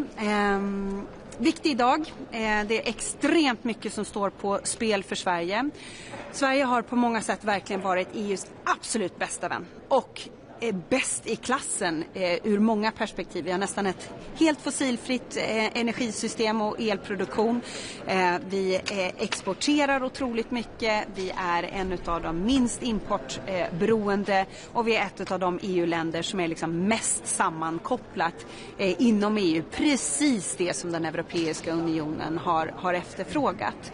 Och trots det så ser det nu ut som med det paket som man har presenterat ifrån kommissionen, nätpaketet, som att Sverige straffas absolut hårdast för detta. Och det är totalt oacceptabelt. Och det innebär att vi kommer med ett ganska tufft budskap idag. Vi ser att kommissionen inte tycks ha lärt sig läxan efter den fullskaliga invasionskriget i Ukraina. Det märks nu med all turbulens i Mellanöstern som sätter ett enormt tryck på Europa återigen. Där vi inte har lyckats skapa farliga beroenden. Där vi fortfarande är så extremt beroende av fossila kraftkällor för ett fungerande energisystem. Sverige har gjort sin hemläxa och nu så presenterar man ett nätpaket som dels ensidigt fokuserar på interconnect och mer nät. Dels ensidigt fokuserar på förnybar kraftproduktion i sin breda energipolicy och inte fokuserar tillräckligt mycket på resurstillräcklighet. Att vi har tillräckligt med el där och när det behövs. Och dessutom, som det ser ut av, med en jättenota till svenska konsumenter. Det är ett hårt nej från Sveriges sida idag. Vi har en bra och öppen dialog. Vi har inte blivit hörda ännu och det innebär att Sverige rustar för ganska dramatiska åtgärder om vi nu inte blir lyssnade till idag. Och hur ska ni få de andra att lyssna? Ja, men vi kommer att visa att vi är beredda att gå från ord till handling och vidta sådana åtgärder som att se över förnyandet av existerande kablar till andra EU-länder som andra EU-länder är helt beroende utav. Vi kommer att se över möjligheten att införa ett moratorium, alltså ett totalt stopp för att bygga nya kablar och sammanlänkningar till alla andra EU-medlemsländer. Det kommer att vara kännbart för den Europeiska unionens energisystem. IEA kallar det som händer nu, kriget i Mellanöstern, för den värsta utbudsstörningen i oljemarknadens historia. Alltså hur orolig är du över situationen? Ja, tittar man historiskt sett så är det verkligen en helt extraordinär situation som vi ser nu. Och det är anledningen till att Sverige och under vårt ledarskap så hårt har prioriterat just leveranssäkerhet, robusthet och totalförsvar i energifrågorna. Och det är också anledning till att jag är för att säga det på ren svenska, så förbannad idag att kommissionen väljer att inte se verkligheten för vad den är och snarare riskerar att straffa Sverige i det här väldigt sårbara läget. Hur ser du på Donald Trumps kommentarer om att Europa måste hjälpa till att säkra Hormuzsund? Ja, men jag noterar den kommentaren, men nu pågår det ju också ett utrikesministermöte samtidigt här i Bryssel där det här är en av diskussionspunkterna och vi får se vad det ger. Vad tycker du att man ska göra från EU:s sida kortsiktigt för att begränsa ökningen av energipriser? Nej, men det är klart att det är många som ser över nu olika typer och diskuterar, kan man på något vis subventionera priser, kan man stötta hushåll på olika sätt, och det är ju den svenska regeringens linje. Vi kommer inte att lämna hushållen ensamma i ett långvarigt och tufft ekonomiskt läge. Det har varit vår största prioritet under hela den här mandatperioden att stärka ekonomin för svenska arbetande familjer. Det har vi levererat på och vi kommer inte backa från det även i det här krisläget. Det höjs ju fler röster nu om att vi borde återigen köpa billig rysk energi. Vad svarar du till dem? Det är fel väg att gå och det vet vi. Det kommer bara försätta oss in i ett ännu tuffare läge. Nästan över 4 år på sig har man haft sedan en fullskalig invasion av Ukraina. Det är pinsamt om man inte har gjort den hemläxan redan. Sverige har det, vi ska inte straffas för det. What are you hoping in terms of energy prices from the Commission this week, and do you have any concerns about potential short-term measures? Well, I think it's very difficult to see any magic wand resolving this situation. I'm still very surprised that the Commission is still focusing so much in their broad energy policy on asking for more renewables, i.e. more electricity production, but not necessarily when and where it is needed. Just look at the catastrophic situation that we have in the Middle East now affecting all of us, and on the other end, more interconnectors and the grid package that we're seeing today. And of course, on behalf of Sweden, I come with a very harsh and stark message today. Don't punish the member state that has been absolute best within the European Union when it comes to energy policy by taking away our congestion revenues. That will not sit well with the Swedish audience. Minister, more specifically, I mean, everybody's talking about the options to bring down prices in the short term. This is going to be key at UCO. This is key in the background today. What would you be able to stomach, and what is your suggestion that the Commission or the EU should do? I mean, we have been contributors now to the short-term oil fund that has been released that IAEA were asking for earlier last week. That is one option. But the big thing here is whether or not we go together and decide to subsidize gas, for example, for gas consumers, we need to still have enough gas on the whole of the European Union. And that is the big question. How can we jointly make sure that we have the resources and the storage that is needed for next upcoming winter specifically, and make sure that also countries like Sweden, who have done our homework, moved away from gas, moved away from fossil sources, are not being punished in this system, but rather we are asking open up for the use of using the congestion revenues to support our household if that would be needed. Don't take the congestion revenues, which is now on the table, which is, to put it frankly, completely unacceptable and a very hard red line for Sweden.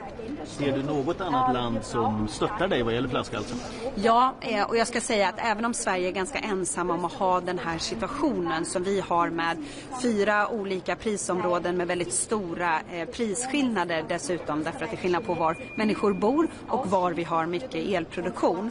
Även om vi är ensamma i det, så är vi inte ensamma i att stötta linjen att ta bort det här förslaget från kommissionen om att ta flaskhalsintäkter och använda brett ut i Europa. Bland annat Frankrike, som är en tung spelare i det här, backar oss, och flera andra länder som är beredda att stötta oss för att detta är moraliskt felaktigt. En lägre procentsumma, vore det en möjlighet, eller är det så att säga nej som gäller? Nej, det här är en hård röd linje för Sverige.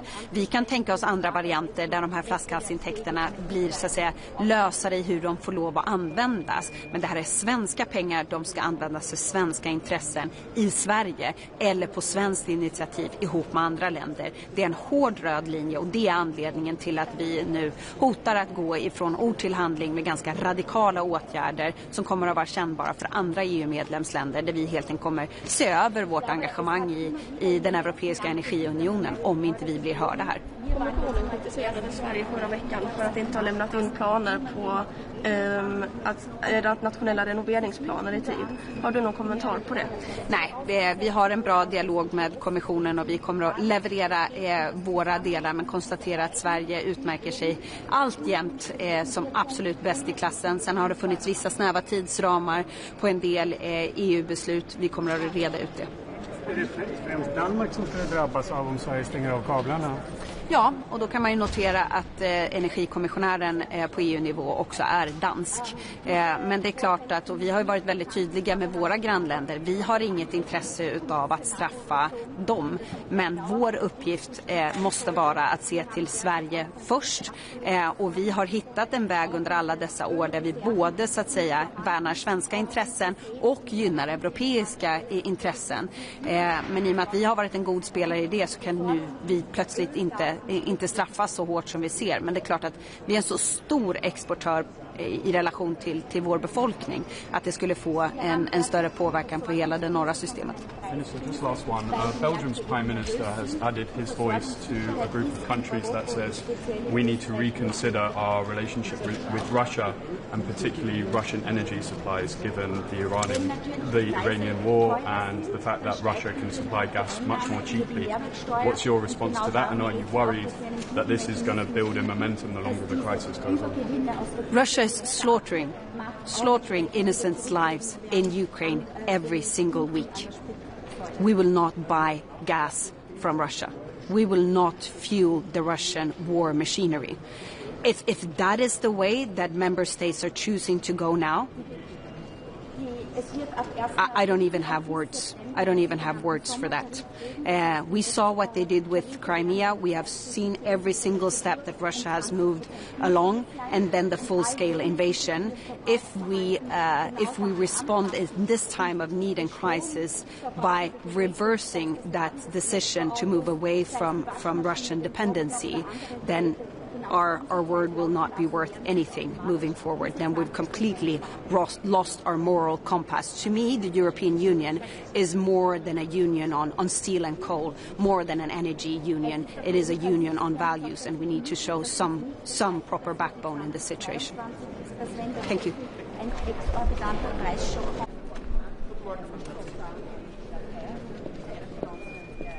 Einen schönen guten Morgen. Die heutige Sitzung des Energierats steht natürlich ganz stark unter dem Eindruck auch des Kriegs im Nahen Osten. Wir sehen, dass die Gaspreise um 50% gestiegen sind, die Erdölpreise über 30%. Heute ist die $100-Marke pro Barrel geknackt worden, und das stellt natürlich die zentrale Frage, wie wir als Europäische Union auch dafür sorgen können, was sind unsere Hebel, um auch leistbare Preise für Haushalte und Betriebe sicherzustellen. Vorab die gute Nachricht: In Österreich besteht absolute Versorgungssicherheit. Wir haben in den vergangenen Jahren unsere Beziehungs- und Bezugsquellen für Energie stark diversifiziert und unsere Speicher sind voll. Nur 16% sind überhaupt aus dem Nahen Osten gekommen. Das können wir gut substituieren, und vom Iran gibt es überhaupt keine Abhängigkeit. Aber am Ende des Tages und langfristig wird die heimisch produzierte Kilowattstunde die sein, die uns tatsächlich Versorgungssicherheit, aber auch leistbare Preise bringt. Deshalb setzen wir alles daran, konsequent den Ausbau erneuerbarer Energien, starker Netze und der entsprechenden Speicherinfrastruktur voranzutreiben. Und trotzdem müssen wir uns natürlich in diesem globalen Kontext damit auseinandersetzen, was es bedeutet auf den globalen Wettbewerbsmärkten. Wir sehen, dass in den USA derzeit Gas genau 10 Euro die Megawattstunde kostet. In Europa sind es 50 Euro die Megawattstunde. Das ist 5-mal so viel. Und wenn wir jetzt dann noch uns das ETS, den Emissionshandel und die CO2-Preise dazu ansehen, dann liegt die Tonne CO2 in Europa bei 70 Euro und in den wenigen Staaten in den USA, die überhaupt Emissionshandel haben, bei nur 25 Euro. Das zeigt, dass wir strukturelle Wettbewerbsnachteile haben. Strukturelle Wettbewerbsnachteile, die auch dann zum Tragen kommen, wenn es darum geht, gasbasierte Stromerzeugung zu verwenden. Und diese brauchen wir trotz eines erneuerbaren Anteils von 90% im österreichischen Stromsystem regelmäßig wie auch viele andere Mitgliedstaaten der Europäischen Union. Genau das ist der Punkt, warum wir heute ein Non-Paper einbringen, das sich dieser Thematik widmet. In einem ersten Schritt wollen wir nämlich für mehr Transparenz sorgen, um zu wissen, was die preissetzenden Kraftwerke sind. Es geht uns darum, die Technologien der Preissetzung herauszufinden. Warum ist das wichtig? Ich gebe Ihnen ein Beispiel. Ein Gaskraftwerk in Österreich produziert um 90 Euro die Megawattstunde, dann kommen dazu noch 30 Euro CO2-Bepreisung, macht 120 Euro die Megawattstunde. In dem Moment, wo das preissetzend ist am Markt, heißt das, dass auch die Wasserkraft, Sonnen- oder Windkraft, Wasserkraft kann zum Beispiel um 40 Euro die Megawattstunde produzieren, trotzdem mit einem Preis von 120 Euro bei den Kundinnen und Kunden ankommt, sowohl Haushalten als auch Betrieben. Das heißt, wir haben derzeit einen Mechanismus, der grüne Energie verteuert, und dem wollen wir auf den Grund gehen. Im ersten Schritt geht es jetzt darum, mehr Transparenz hineinzubringen, welche Technologie preissetzend ist, und darauf aufbauend dann einen Mechanismus zu entwickeln, der eben dafür sorgt, dass die Kosten von CO2 nicht 1:1 bei grünen Technologien an die Kunden von Haushalten und Unternehmen weitergegeben werden. Es gibt aber heute auch noch einen zweiten wichtigen Punkt, das European Grids Package, das auf der Agenda steht. Wir brauchen starke Netze in Europa, damit wir den Strom auch transportieren können. Österreich ist ein Strombinnenland und wir sind besonders betroffen, weil 70% des Stromes, das durch österreichische Netze fließt, ist ausschließlich für den Transport vorgesehen, für den Export. Und das heißt, es ist auch nicht fair, wenn die österreichischen Netzkunden die volle Last dieses Netzausbaus tragen, wenn doch 70% für den europäischen Markt zur Verfügung stehen. Hier wollen wir dafür eintreten, dass auch diese Kosten fair verteilt werden. Anlässlich ein Jahr Affordable Energy Action Plan ist das Thema aktueller denn je. Jetzt geht es darum, wirklich tabulos alle Themen anzusprechen, die uns dabei helfen, wettbewerbsfähige Energiepreise auf den Weg zu bringen. Frau Staatssekretärin Johannes Perterer vom ORF, zu Ihrem Non-Paper. Wieso braucht es dieses Non-Paper eigentlich? Wieso braucht es jetzt, dass man sich anschaut, wie der Strompreis sich in der EU überhaupt bildet, nachdem wir ja schon 2022 durchlebt haben? Wieso wird das erst jetzt gefordert? Ich glaube, es hat immer wieder in den letzten Jahren Kritik an der Merit Order gegeben. Wir waren jetzt einmal die Ersten, die einen konkreten Vorschlag gemacht haben, wie man dem auch begegnen kann. Und ich möchte es noch einmal betonen, es ist nicht unser Ansinnen, die Merit Order per se auszusetzen oder auch das ETS-System zu hinterfragen. Es geht um das Zusammenspiel dieser beiden, die eben als unerwünschte Nebenwirkung grüne Technologien teurer machen. Wie ernst schätzen Sie denn die Mangellage in Österreich ein? Der OMV-Chef Stern hat am Wochenende gesagt, teilweise werden Tankstellen nicht mehr voll versorgt und beliefert. Diese Vorfälle sind uns nicht bekannt. Ich glaube, er hat sich darauf auf ein langfristiges Zukunftsszenario bezogen, wenn das ein dauerhafter Kriegszustand sein sollte. Wir haben derzeit auch beim Sprit absolute Versorgungssicherheit. Auch unsere Ölreserven sind vorhanden und wir sehen in keiner einzigen Tankstelle, dass es hier zu irgendwelchen Versorgungsengpässen kommt. Die Versorgung ist bei Öl, Gas und Sprit gesichert. Das heißt, es droht auch kein Versorgungsengpass, wenn asiatische Länder bereit sind, mehr zu zahlen. Wir haben derzeit keine Versorgungskrise, sondern eine Preiskrise, weil die Märkte eben nervös sind. Die Versorgungssicherheit ist in Europa und speziell in Österreich durchgehend gegeben. Ist der Staat aktuell Krisengewinner von dieser Energiekrise? Wenn natürlich die Preise teurer sind, dann steigt natürlich auch die Einnahme über die Mehrwertsteuer. Und genau darum geht es ja auch, dass wir einen klugen Mechanismus finden, dass diese Übergewinne aus der Krise, die der Staat hier macht, auch entsprechend wieder zurückgegeben werden an den Kunden an der Spritsäule.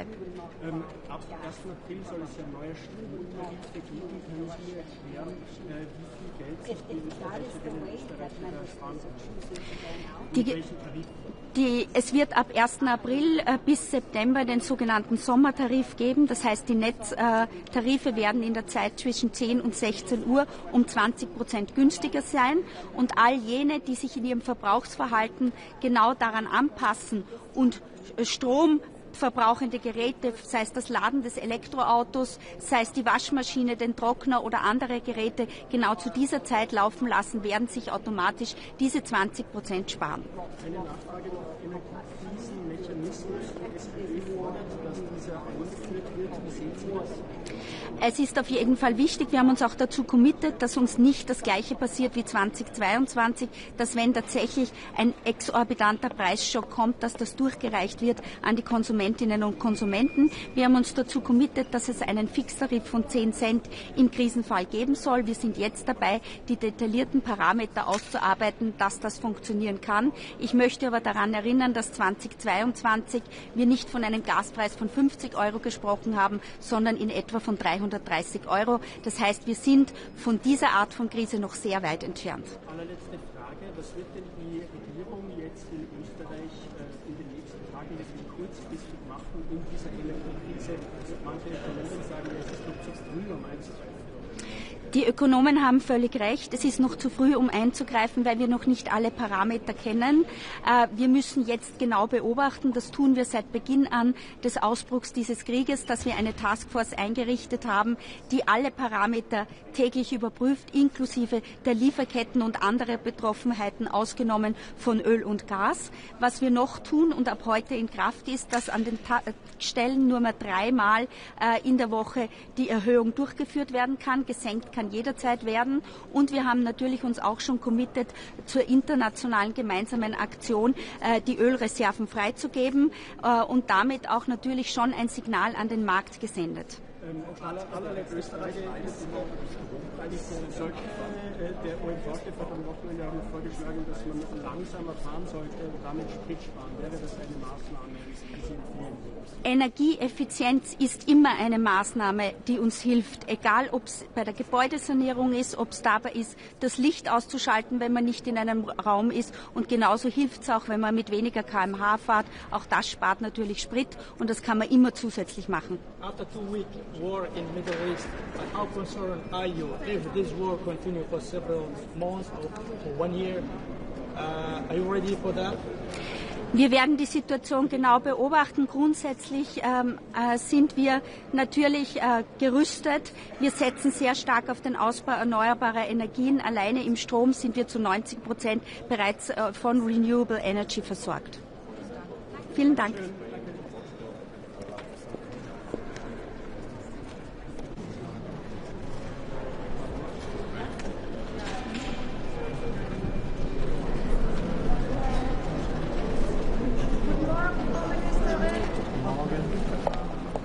Ich würde einige Worte sagen, danach haben wir Zeit für 1-2 Fragen. Guten Morgen. Die Bürgerinnen und Bürger machen sich Sorgen. Die Bürgerinnen und Bürger machen sich Sorgen um hohe Spritpreise, um möglicherweise steigende Energiekosten. Und sie machen sich Sorgen um die Lage insgesamt. Und diese Sorgen, die kommen bei uns an. Deshalb werden wir in dieser Woche handeln. Wir stärken erstens das Bundeskartellamt. Das Kartellamt kann schneller Sektoruntersuchungen angehen, damit Preise, die hochschnellen, besser untersucht werden können. Wir erreichen damit eine bessere Preisaufsicht und wir verhindern Missbrauch.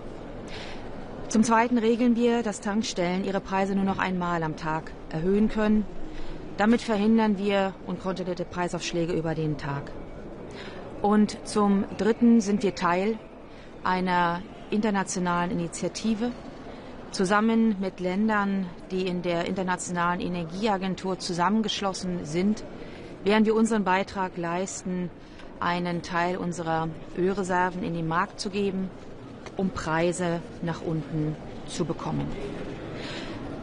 Dieser Dreiklang aus Stärkung der Wettbewerbsfähigkeit, Stärkung der Preisaufsicht, Verhindern von Marktmissbrauch sollen dazu führen, dass die Energiepreise in Deutschland bezahlbar bleiben.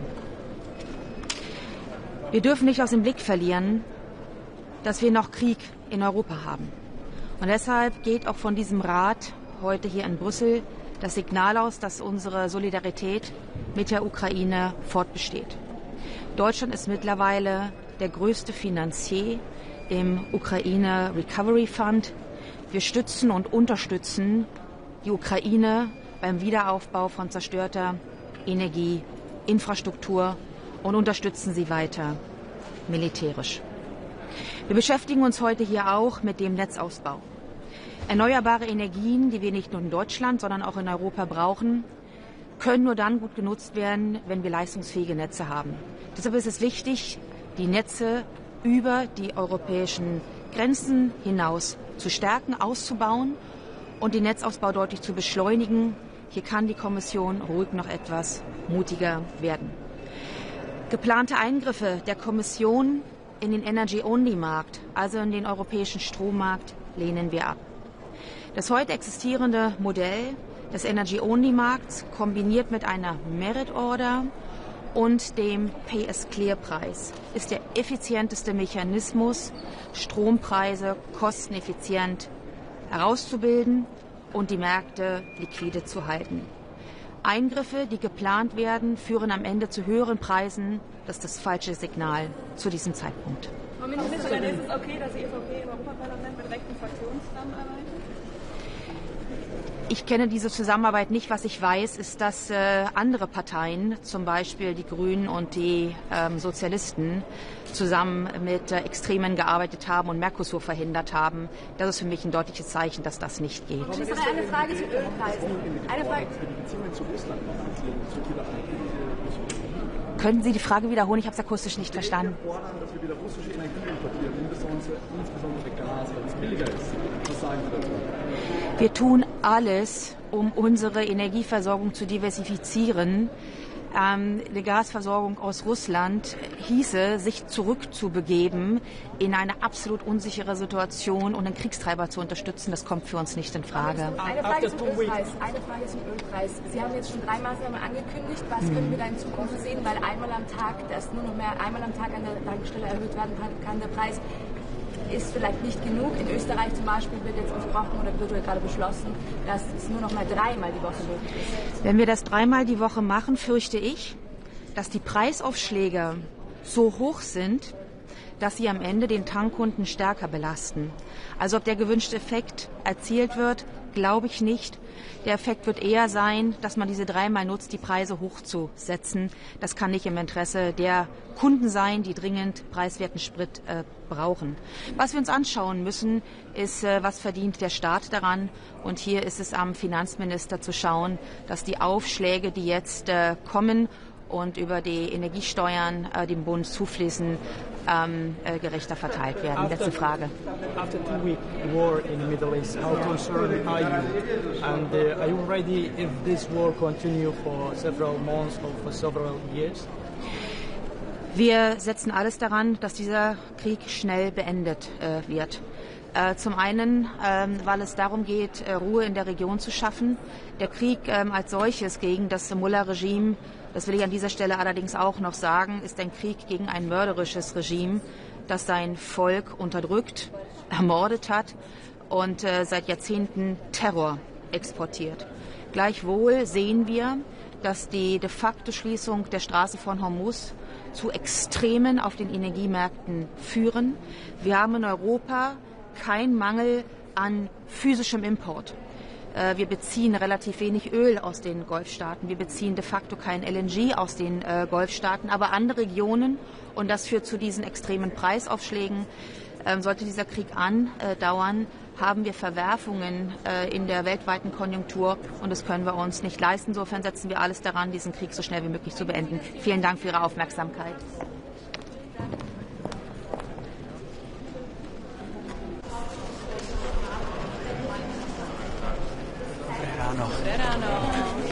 Tak, dobrý den všem. Dobrý den, máte se dobře? Výborně. Dobrý. Mám jít blíž ještě? No.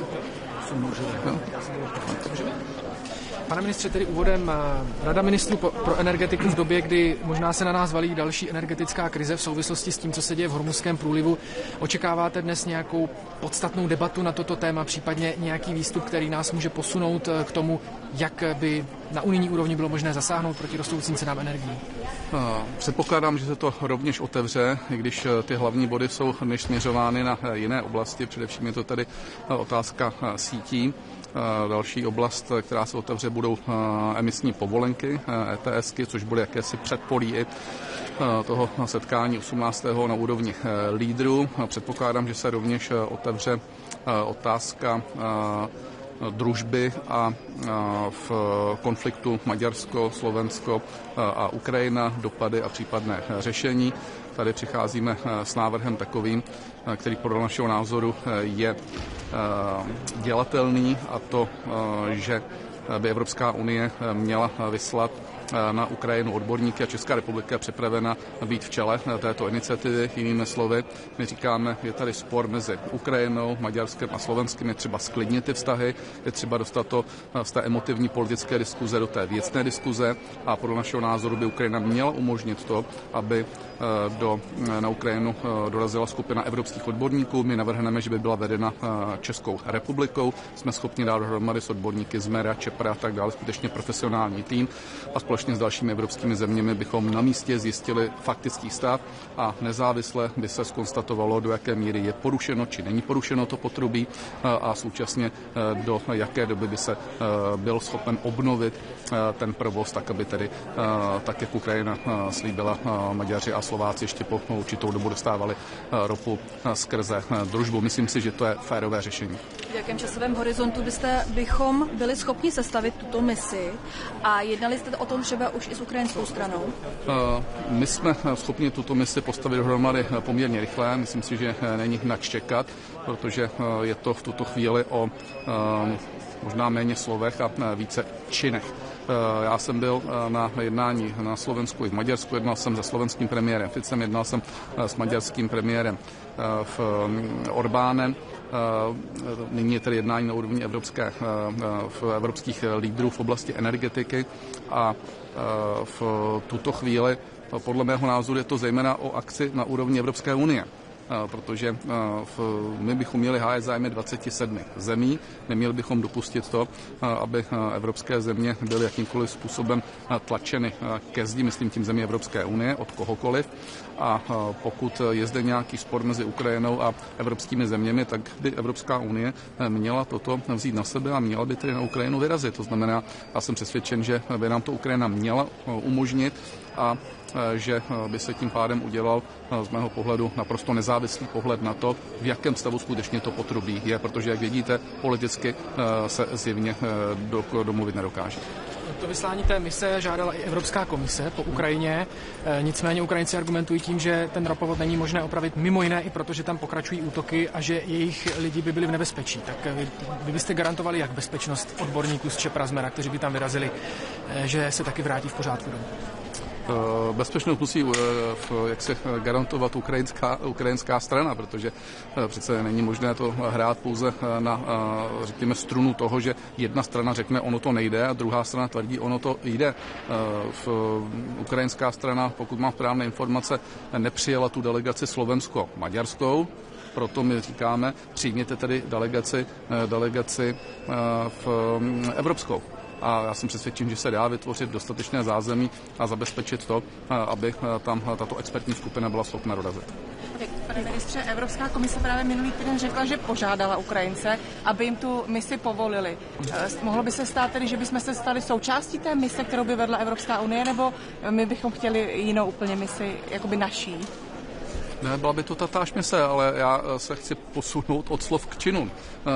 My jenom říkáme, tu misi musí někdo vést, tu misi musí někdo garantovat a my jsme připraveni jako Česká republika, pokud se na tom dohodneme s evropskými ostatními partnery či s ostatními zeměmi, vzít tuto iniciativu na sebe. To znamená, my tvrdíme, že jsme jednou z energeticky nejzdatnějších zemí v rámci Evropy, máme zkušenosti s plynem, s ropou, s jádrem, s obnovitelnými zdroji a dokážeme v tomto případě tady v oblasti ropy postavit kvalifikovaný tým lidí, který by byl schopen tu situaci posoudit. A pochopitelně budeme jedině rádi, pokud bude tento tým doplněn dalšími evropskými odborníky, kteří společně vytvoří z mého pohledu nezávislý pohled na to, jaká tam ta situace vlastně s tím je, protože znovu říkám, pro tyto země je to zásadní skoro existenční záležitost a jestliže tam je tento spor, no tak kdy jindy by ta Evropská unie měla zasáhnout než právě v situaci takového sporu, protože dostává se do emotivní roviny a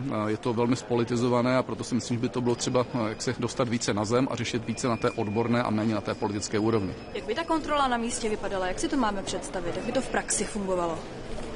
No, takže tam přijede skupina odborníků, tak jako už vlastně Evropská unie toto začala řešit, stejně tak to chtěli vytvořit Maďaři a Slováci, ale to jim umožněno nebylo, to znamená, je to skupina expertů na ropu, na technologie a na podobné havárie, která by přijela, bylo by jim představena ta situace, ukázalo by se tom, šli by na místo, tam by zjistili ten faktický stav a na základě toho by tu situaci analyzovali a vyřkli by v to finální sdělení, které by se opíralo o fakta, opíralo by se o poznání té situace na místě samém. Já myslím, že toto není nic úplně mimořádného a lidi v Evropě, kteří jsou znalí ropné problematiky a technologie a tak dále, tak je to samozřejmě věc, která se dá bez větších problémů zrealizovat. To je jenom otázka toho, že musí někdo chtít, musí vyvinout úsilí pro to, aby tak dopadlo, ale pokud se máme tvářit, že jsme s Ukrajinci v tomto případě jaksi na stejné lodi, to znamená, že spolupracujeme, tak nevidím důvod, aby to nebylo Evropské unii,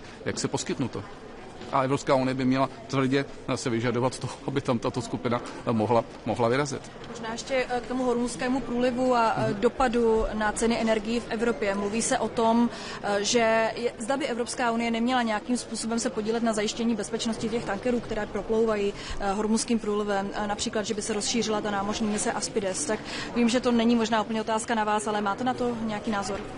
Tak já celkem chápu v Spojené státy, konečně byl jsem tam teď 5 dní, včera jsem se vrátil, tak samozřejmě tamto téma je silně diskutované a je faktem, že pokud se má vytvořit bezpečnostní koridor v rámci hormuzského průlivu, který je samozřejmě prostě strategickým pro dodávky ropy do celého světa, takže Američané rovněž požadují, aby součástí těch opatření a těch zemí, které budou zajišťovat, byly země, kterých se to bezprostředně týká. To znamená, hovoří se v tuto chvíli například o Francii, hovoří se o Velké Británii, je to samozřejmě o dohodě v rámci NATO, ale tenhle požadavek se mi zdá celkem pochopitelný. Ještě k emisním povolenkám, pane ministře, zdá se podle návrhu závěru summitu, že tam bude nějaká výzva nebo nějaká odpověď na to, co žádal i český premiér, tedy zásah do toho systému emisních povolenek, tak aby se podařilo v krátkodobém výhledu snížit ceny elektřiny. Jde to tedy tím směrem, který si česká vláda přála? Jde to pomalu, ale pravda je ta, že se nám díky naší iniciativě podařilo rozhýbat tu diskuzi, to je důležité. My jsme už poučeni od té doby minulé, kdy jsme vládli, že pouze s V4 se nedají ty výsledky uhrát. Jedna věc je, že nás podporují země, které jsou v rámci středu Evropy. Druhá věc je ta, že to nestačí na změny v celé Evropě. To znamená, velmi intenzivně pracujeme na tom, abychom se propojili s ostatními státy vlivnými, jako je Německo, jako je Itálie, jako jsou ostatní země, což musím říct, že se nám daří.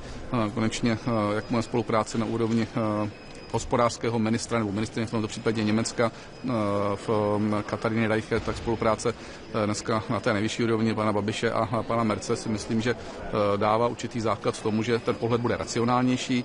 Spolupráci s Italy máme rovněž velmi dobrou na podobné bázi, takže doufám si tvrdit, že je určitá šance, že se ten systém změní. My musíme být i nadále dostatečně urputní. Máme připraveno několik scénářů v rámci ETS od pozastavení toho systému, hovoříme o ETS jedničkách, až po zastropování a zvýšení počtu tedy emisních povolenek a přípravy systému toho, jak dostat tu cenu na 30 euro, což mimo jiné byla i ambice Evropy ještě v roce 1920, kdy jsem byl ministrem, kdy se prognozovala cena emisní povolenky. A to, že se to utrhlo z řetězu, je právě ten největší problém, který je. Takže já bych chtěl zde dneska vytvořit předpolí toho, aby vlastně pan premiér Babiš s lídry toho 18. 19. už došli k nějakému možná ještě věcnějšímu závěru než dnes. Děkujeme moc. Dobrý, tak děkuji moc krát. Mějte se hezky. Oder andere Geräte genau zu dieser Zeit laufen lassen, werden sich automatisch diese 20% sparen. It's a very important day for financing nuclear energy in Europe. In this moment, our country, Romania, are getting more than 30% of Romanian energy through the nuclear. We have more than 30 years experience, and with that project we are bringing out more than 250 million CO2 emissions during the last 30 years. So today is a crucial day for financing through EU resources the equity for nuclear power plants, in the same time for SMRs, which are one of the greatest technologies. And last week we bring the final investment decision for first new scale SMR in entire Europe Union. And the second, which is very important, is to figure out how we could increase the investment in grids at the EU level to support even the central and eastern countries like Romania, Bulgaria, Greece and Hungary. And in that initiative we have a crucial role to play and to make more efficient and more quick all the EU investment in that manner. And third, which is still very important, still we need to use gas, and we have a very clear discussion about CO2 certificates, which have a very high price in this moment, and we want to bring down that price, which are making us to have one of the highest prices of energy from entire European Union. Minister, what measures should the EU introduce to respond to the surge in energy prices? In this moment, I think one of the greatest sides is to reduce the CO2 prices of CO2 certificates. And we still have, in this moment, 20% of Romanian energy production are from gas to power, and in the same time, 15% are from coal systems. So decreasing the amount of CO2 certificates definitely will decrease the amount of price of energy. And the second one, I think, is very important to invest in grids. For example, we have a bottleneck from Austria to Hungary, and the entire Central and Eastern Europe countries have one of the largest prices because we don't have access to the cheap energy from France, for example. What, does that mean capping ETS prices? How would you bring down the carbon price? In this moment, definitely we could have a very clear discussion about even about ETS. We have a 3 years delay of implementation of ETS2, and I think it's very important to continue on that pattern because, for example, we couldn't put all the countries in the same pattern. For example, in Spain or Portugal, they have a lot of sun, and it's very great to invest in renewables on the sector. Meanwhile, in Romania, we have a lot of gas. We are the largest producer of natural gas. So mostly in this context, I think that we should have more flexibility of using even gas in the countries where we have that natural resource. Should a return to Russian gas be on the table as a way to bring in my perspective, the Russian gas is out of any discussion today. Minister, is the situation between Hungary, Slovakia and Ukraine and pipeline Druzhba, how do you see a way out of this crisis between countries and this I think the vertical corridor, which are using Romanian gas, which are using US LNG, could be a very good alternative of the Russian gas and resources. And in this context, I think is not negotiable anything related with the Russian gas. Okay, thank you very much. You have a great experience with the maritime supplies and maritime security being on the Black Sea. Do you think anything could be done to calm down the prices when we have this high tension, high security alert in the Strait of Hormuz? In that context, I think to diversify our network, our resources, it's one of the greatest thing which could make in this moment. For example, we have a very good contracts with Kazakhstan and Azerbaijan in matter of gas and oil. We should increase that contracts, and in the same time to diversify our source of gas and oil. Definitely, we should increase our production of energy in European Union, and nuclear is one of the most important sites. And meanwhile, I think we could use even the US LNG as a very good alternative to Russian resources. And in this moment of the context with the Middle East, I think we could use the US resources in that manner. And in the same time, to go, for example, in the Black Sea, we still have a lot of resources. Romania are drilling after natural gas. Bulgaria are drilling after natural gas. And I think we should watch even on that European resources which could exploit in that new context until we have enough renewables and storage to use for our energy security, because increasing the energy security of Romania, of Bulgaria, of Greece are increasing the entire energy security of European Union. Well, honestly, I mean, the energy agency, they use considerable amount of reserve to calm down the prices. Do you think any reserve can calm down the situation as it is? My answer is for medium and long term. In that context, definitely what international agency with Fatih Birol made, it's a good decision, but I think the most important is somehow to close that conflict in the Middle East. And unfortunately, that the way that conflict will gain doesn't depend by any EU country in this moment, including Romania. Thank you. Thank you very much. Thank you.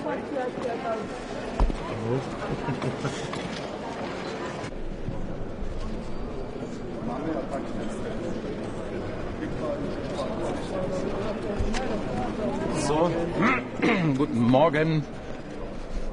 Guten Morgen, meine sehr verehrten Damen und Herren.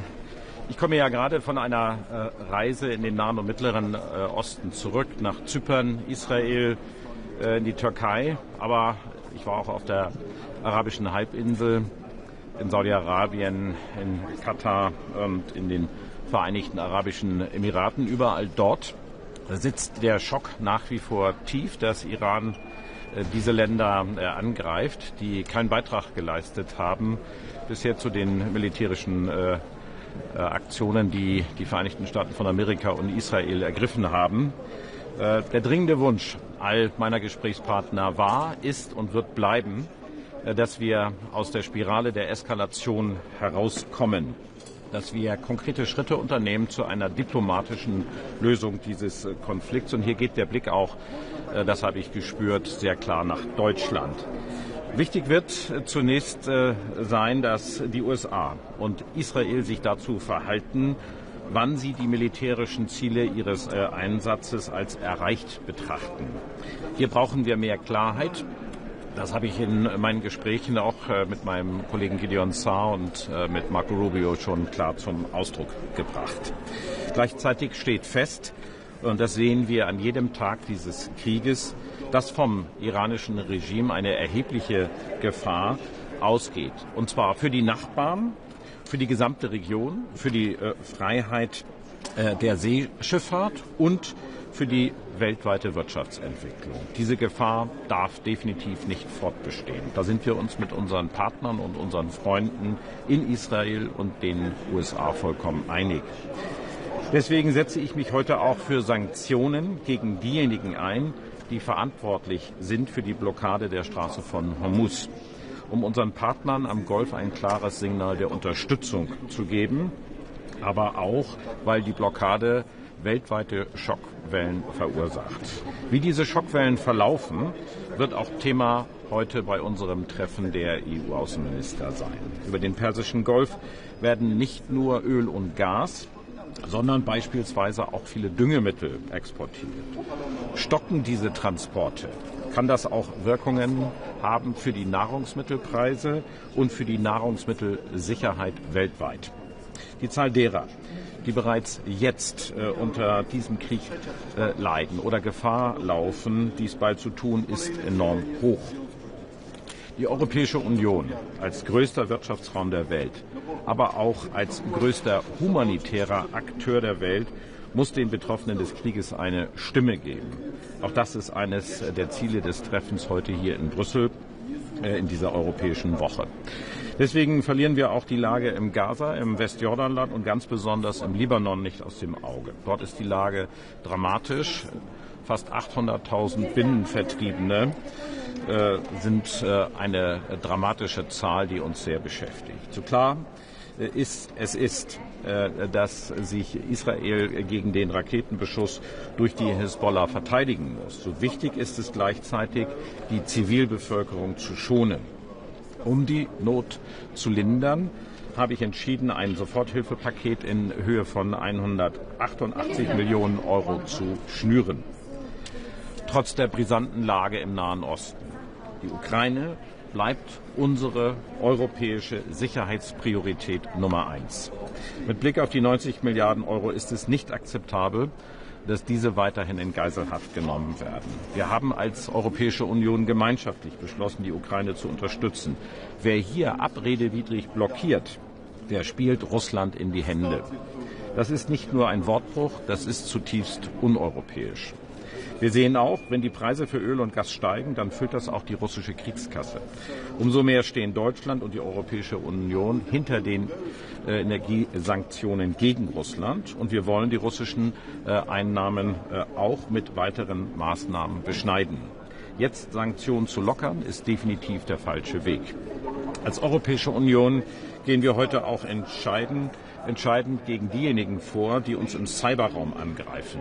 Wir werden heute Sanktionen gegen iranische und chinesische Akteure aus dem Privatsektor beschließen und zeigen damit auch ein klares Stoppschild. Wer unsere Gesellschaften zu destabilisieren versucht, der muss mit Konsequenzen rechnen. Herr Minister, im Europäischen Parlament scheint die Brandmauer gefallen zu sein. Die EVP hat dort in einer WhatsApp-Gruppe und bei einem persönlichen Treffen mit den Rechtsfraktionen zusammengearbeitet. Ist das aus Ihrer Sicht akzeptabel? Muss das Konsequenzen haben? Also ich glaube, inhaltlich ist das, was beschlossen worden ist in dem Ausschuss im Europäischen Parlament, vollkommen in Ordnung. Und das ist zunächst einmal entscheidend. Es hat eine mangelnde Mitwirkung der Sozialdemokraten im Europäischen Parlament gegeben, was abweichend ist von den Vereinbarungen, die wir zumindest in Berlin getroffen hatten. Insofern ist das politische Ergebnis auf jeden Fall das Richtige. Dennoch muss jeder Anschein vermieden werden, dass es irgendeine Zusammenarbeit mit der AfD gibt. Und ich bin ganz sicher, dass das auch in den Gremien der Europäischen Volkspartei entsprechend diskutiert wird. Herr Minister, Trump droht der NATO und seinen Allies, wenn sie nicht mithelfen, die Strait of Hormuz zu öffnen und Schiffe zu begleiten, dann ist es eine very bad future für die NATO. Jetzt haben Sie gestern im Bericht aus Berlin gesagt, dass Sie sehr skeptisch sind gegenüber der Erweiterung dieser Aspides-Mission. Was sagen Sie heute dazu unter veränderten Umständen? Na, die Umstände haben sich überhaupt gar nicht verändert seit gestern Abend, ehrlich gesagt. Ich sehe auch gar nicht, dass die NATO irgendeinen Beschluss gefasst hätte in diese Richtung oder zuständig werden könnte für die Straße von Hormuz. Wenn das der Fall sein sollte, dann würden sich die NATO-Gremien damit entsprechend befassen. Wir werden ja heute diese Frage hier auch miteinander diskutieren. Und natürlich hat jeder ein Interesse daran, dass die Freiheit der Seeschifffahrt garantiert wird. Das gilt für das Rote Meer. Und das ist der Auftrag von Aspides. Genauso wie für die Straße von Hormuz. Aber ich kann nur das wiederholen, was ich gerade eben noch einmal gesagt habe und was meine Auffassung und auch die Auffassung der Bundesregierung bleibt. Wir wollen zunächst einmal von Israel und den Vereinigten Staaten von Amerika erfahren, wann sie ihre militärischen Ziele im Iran erzielt haben wollen. Wenn wir davon eine Vorstellung haben, dann glauben wir, dass man in eine nächste Phase hineingehen muss, nämlich eine Phase, dass eine Sicherheitsarchitektur für diese gesamte Region, und zwar mit den Anrainerstaaten, definiert werden muss. Und das wird sicherlich dann auch erfordern, dass man in diesem Rahmen mit dem Iran ins Gespräch kommt. Und ich denke, wenn wir da sind, können weitere Fragen beantwortet werden, aber zum jetzigen Zeitpunkt stellen sie sich nicht. Eine Frage. After 2-week war in the Middle East, how concerned are you on energy crisis? And do you really have the energy crisis right now in Europe and Germany? No, of course we do see the repercussions and the effects that we see not only in the German or the European markets. So we are still working on a solution which only could be come to a sustainable situation in that region through negotiations, which includes the neighboring countries, but ultimately, of course, also Iran. We will come to that stage as soon as the United States of America and Israel have defined that they have achieved their military goals. But we are not there currently. What we expect from the United States and Israel to inform us, to include us into what they are doing there, and to tell us if these goals are achieved. Thank you so much. Are you also discussing Georgia's topic?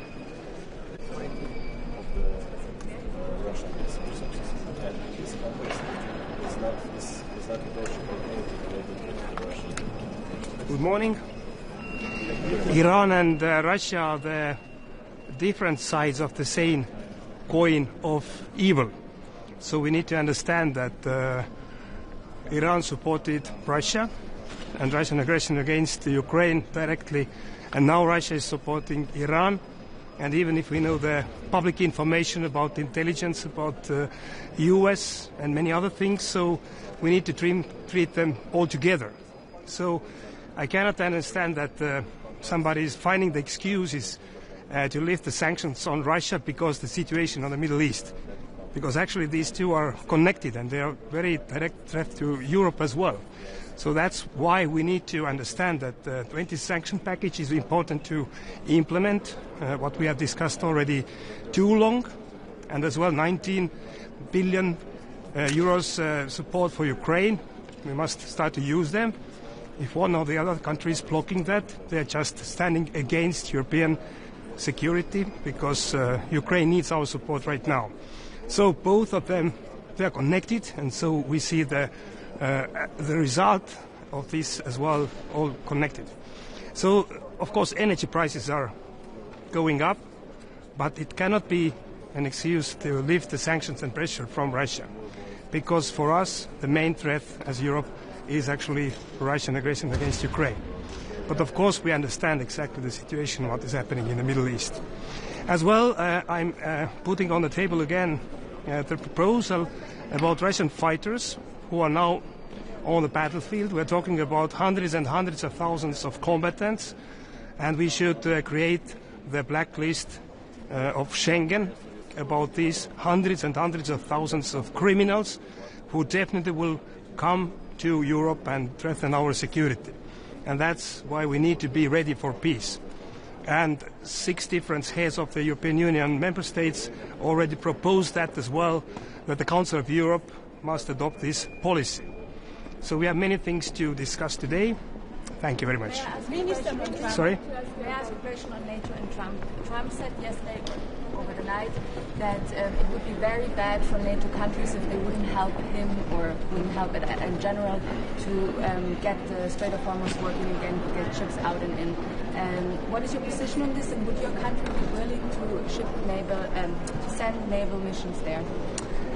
NATO is mainly, of course, for our member states. And if President Trump is asking NATO to act, then he should ask. And then, of course, NATO should discuss what we are going to do. NATO has always been supportive amongst our member states if there is an immediate threat. But first of all, we should know as well what are the plans of President Trump's with Iran in the region, because we are their allies. And we didn't have this information in the beginning when these attacks started. So I think that if President Trump needs our support and help, Estonia has always been very supportive towards US. But of course we need to know as well, finally, the strategic goals, what will be the plan, what is the plan.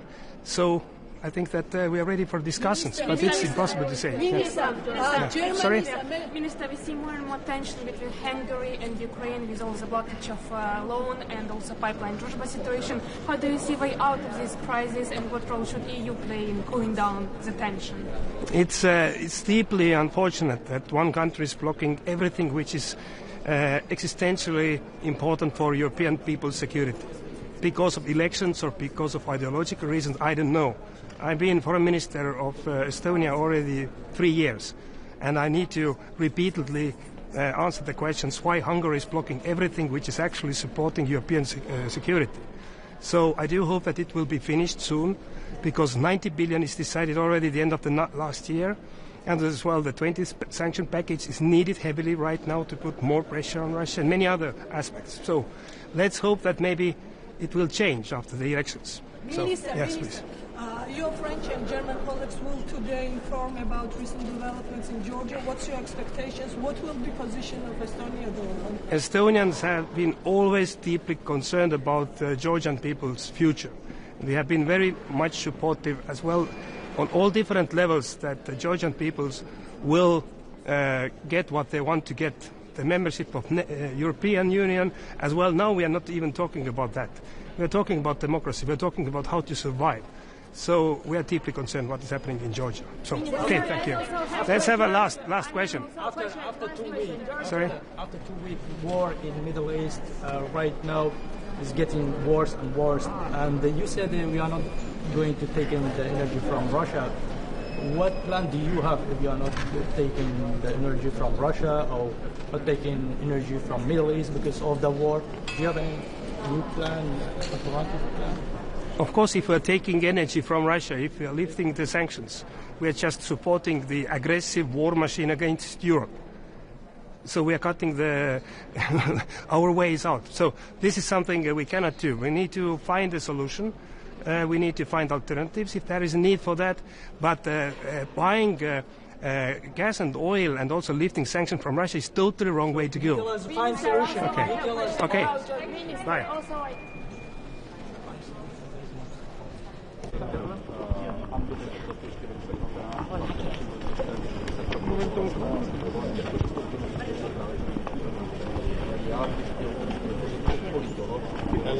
Hola, ¿qué tal? Muy buenas. Cuando me digáis. ¿Estáis listos? Sí. Adelante.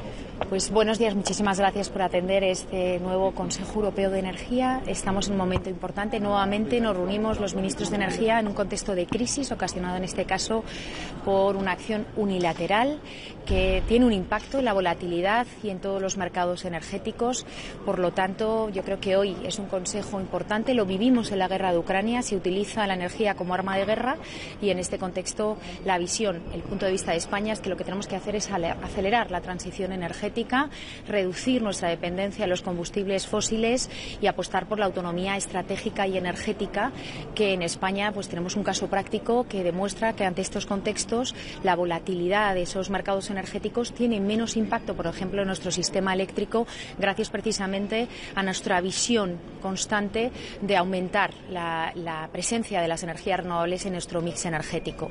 Hoy en el Consejo vamos a hablar de diversos temas, vamos a hablar del paquete de redes, vamos a hablar del plan de acción de precios asequibles y vamos a hablar también de la seguridad energética con las experiencias y buenas prácticas para intercambiar con Ucrania y con Moldavia.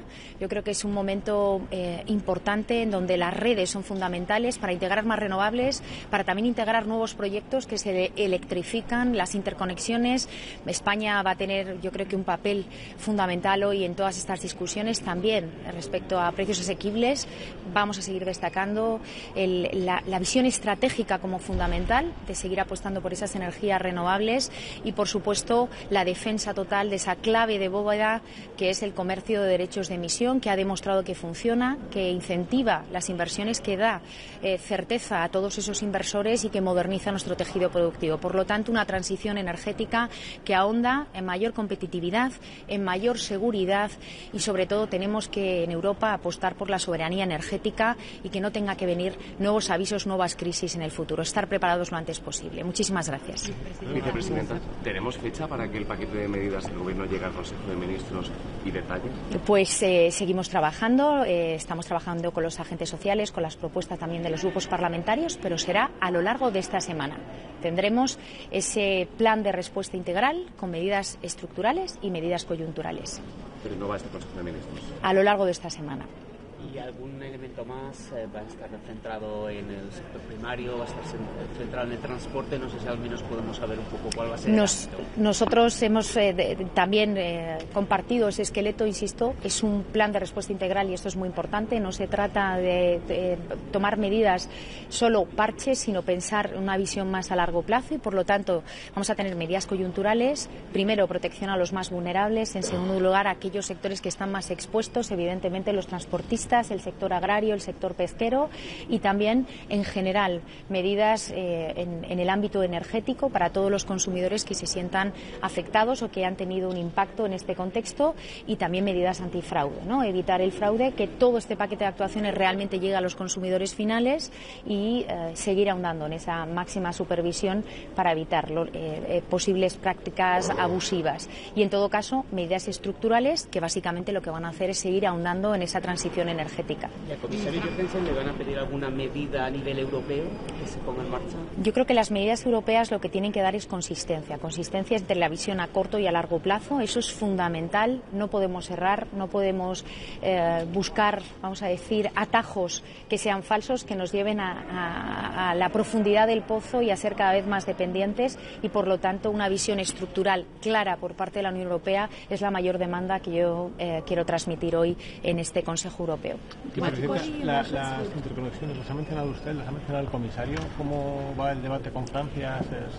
¿En algún momento veremos a... Bueno, las interconexiones son un elemento fundamental para conseguir un mercado interior integrado, para ser más resilientes y robustos a nivel europeo y, por lo tanto, dentro de los trabajos que estamos llevando a cabo, seguimos teniendo reuniones a nivel técnico y también empezaremos las reuniones a nivel más político durante este año. El objetivo es que este año, el año 2026, sea el año de consolidación de las interconexiones transpirenaicas y prueba de ello es que en esas iniciativas planteadas, los Energy Highways de la Comisión, de las 8 iniciativas, las 2 primeras son españolas, tanto las transpirenaicas como el AH1Z. Por lo tanto, insistimos en esta negociación que estamos haciendo y en estas discusiones que vamos a mantener. El primer punto de la agenda de esta mañana, insistiremos en la importancia de estas interconexiones. Ya no se trata de un acuerdo bilateral, hablamos de algo estructural dentro de la Unión Europea y, sin lugar a dudas, yo creo que con nuestros colegas franceses, con la Comisión Europea y con Portugal llegaremos a un acuerdo para verlo. Yo creo que Francia está más abierta en un contexto en el cual necesitamos consolidar la fortaleza de Europa, actuar unidos y en este caso las interconexiones es la forma más adecuada. Minister, what EU measures would Spain support to bring down energy prices? Is this a crisis that warrants large interventions like gas price caps? Well, the main pillar, I was mentioning it before, for us is that we align the short-term measures with the long-term measures. That means we want to reach the acceleration of the energy transition and one of the key pillars, and we want to be based on what was a success story in the past. That is the ETS system. So we need to build on what it's really solid based. So that is the main message that we want to convey today. But in the very short term, should they do nothing? What should they do? I think we have lots of actions that will deliver good results in the past during the Ukrainian crisis back in 2022. So for the time being, I think we need to monitorize what is happening and have the full recipe of possible actions and measures, and depending how the prices are impacting our economies, we need to jump in with different measures. Can you give any examples? Thank you. You're in a hurry. Thank you so much. Thank you.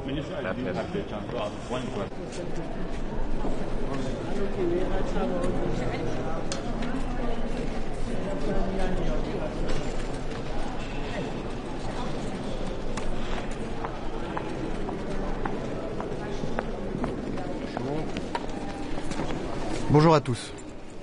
L'escalade militaire incontrôlée et dangereuse au Proche et au Moyen-Orient ne nous détourne pas de l'Ukraine, où se joue depuis 4 ans la sécurité et la paix sur le continent européen. Et dans un contexte qui est marqué par l'isolement croissant sur le plan international de la Russie, après la chute de Bachar al-Assad, celle de Nicolas Maduro, celle de l'ayatollah Khamenei, nous poursuivons avec beaucoup de détermination et de résolution le long de 2 axes d'effort, notre soutien à l'Ukraine et notre pression sur Vladimir Poutine. Soutien à l'Ukraine qui a été exprimé par le président de la République vendredi à Paris, où il recevait le président Zelensky, en lui affirmant que nous poursuivrions nos efforts pour que, sur le plan militaire comme sur le plan financier, l'Ukraine puisse bénéficier de tout ce dont elle a besoin pour poursuivre sa résistance contre l'agression russe. Et c'est dans ce cadre que nous souhaitons vivement qu'un accord puisse être trouvé sur le prêt de 90 milliards d'euros qui mettra l'Ukraine à l'abri de toute difficulté financière pour les 2 ans qui viennent. Et puis pression sur Vladimir Poutine. Le week-end dernier, sans encombre, les 2600 sanctions qui ont été prises depuis le début de la guerre d'agression russe en Ukraine ont été renouvelées. Et aujourd'hui, à Bruxelles, s'ajoutent à ces 2600 désignations et sanctions 9 nouvelles désignations de criminels de guerre responsables du massacre de Boutcha, dont nous allons marquer dans quelques jours le 4e anniversaire.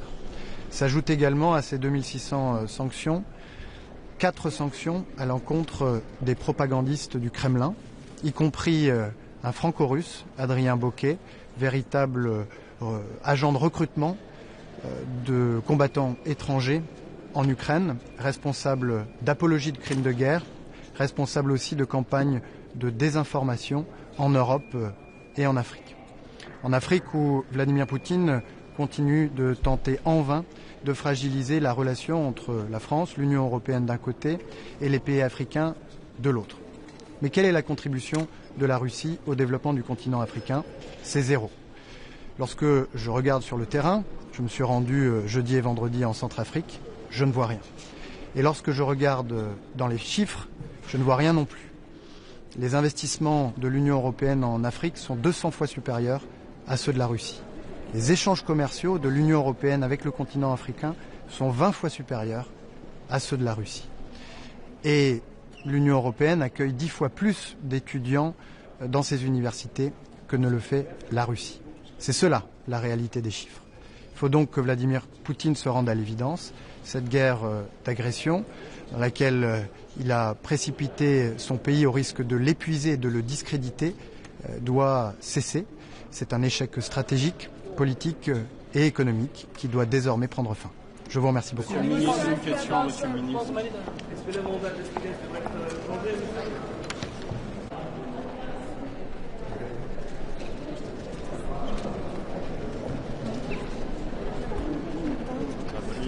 Good morning.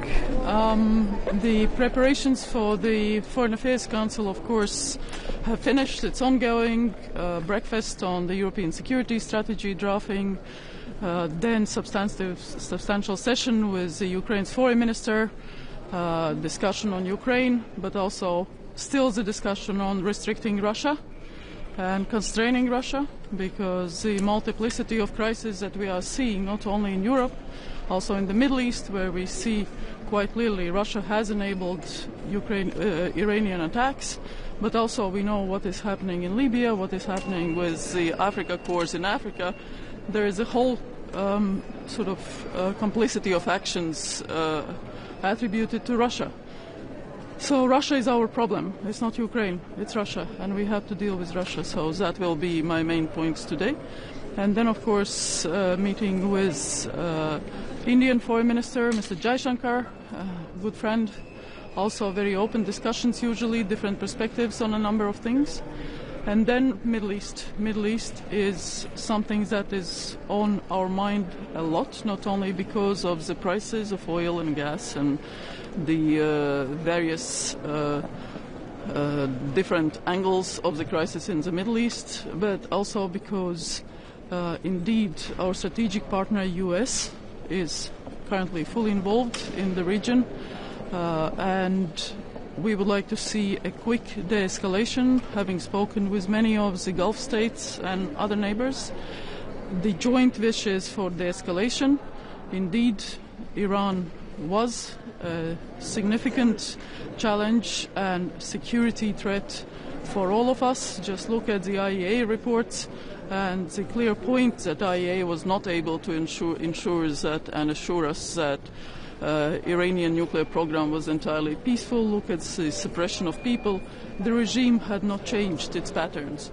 In the same time, of course, the effects of everything are such that taking down a notch and reflecting and seeing how we can advance on a more peaceful path is something that we argue for.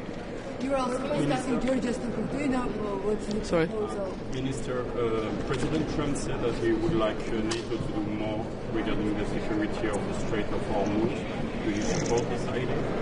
I haven't seen any proposals from the US. You would have to ask within NATO whether something has been received, because if there is an ally that feels that there is a security challenge or something, usually it goes through the NATO. It doesn't come to the capitals directly. I cannot speculate again. You know, it depends on the situation. We supported in principle, but we have to see how it works. We see more and more pressure between Hungary and Ukraine, considering the mitigation loan blockage and pipeline Druzhba. So how do you see the way out of this crisis, and what should EU do to cool down the tension between us?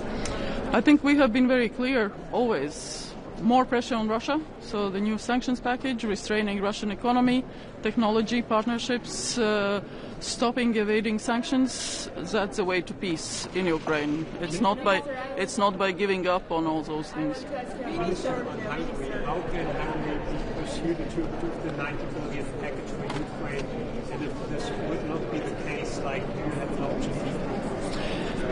As a rule, we don't comment on partners or allies in public and their behavior or actions. From our side, 90 billion is agreed, and all the 3 regulations that need to be approved for implementation should be approved. Straightforward. You will be also discussing Sorry. About sanctions, US decreases some oil sanctions, and Hungary said that we should do the same. What a signal is sent to Moscow? We need to strengthen sanctions, not weaken sanctions. Pretty straightforward. The fact that Russia is getting more money in its coffers to wage war is absolutely the wrong signal. What can you say about Georgia? We know that this will be about Georgia. What is your position? Nothing has changed in Georgia. The situation has not improved. We know what Georgian people want, what they deserve, but this government apparently is not interested in the European path for the country or people. Is there some special examples? Can you give special examples for people? Well, there is enough in public by the Commission and other colleagues, yes. Yeah, and is there some steps which can be used against the Georgian dream, which is stopping our European path? We have full trust that Georgian people will take the right decisions and will implement the commitment to Europe and make sure that the country advances. Can you tell us what don't like about Georgia exactly? What is it? As I said, there is enough in public already from the European Commission and other actors. I thank you.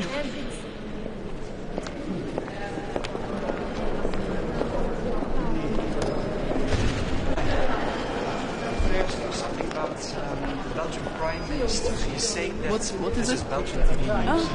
The Belgian Prime Minister Bart Wever is saying that he wants normalization of the relationship with Russia. Do you agree with him?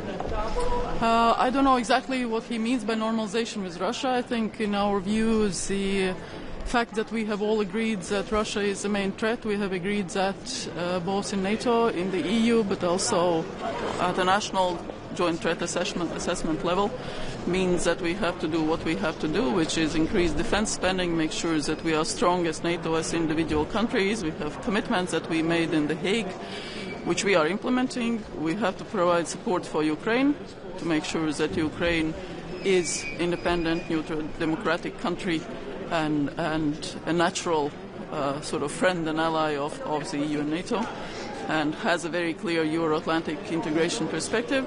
But also we have to make sure that Russia is weakened. So more sanctions, denying Russia money, technology, partnerships, limiting evading sanctions and everything. That's our view.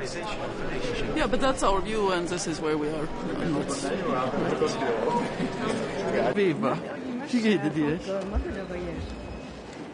Ja, das sehe ich gerade, dass Ministerin physisch zusammenkommen sind an der Krise am Iran angefangen hat, was wenn sind nur eher Erwartungen oder wie denkt dass die EU muss zusammen reagieren?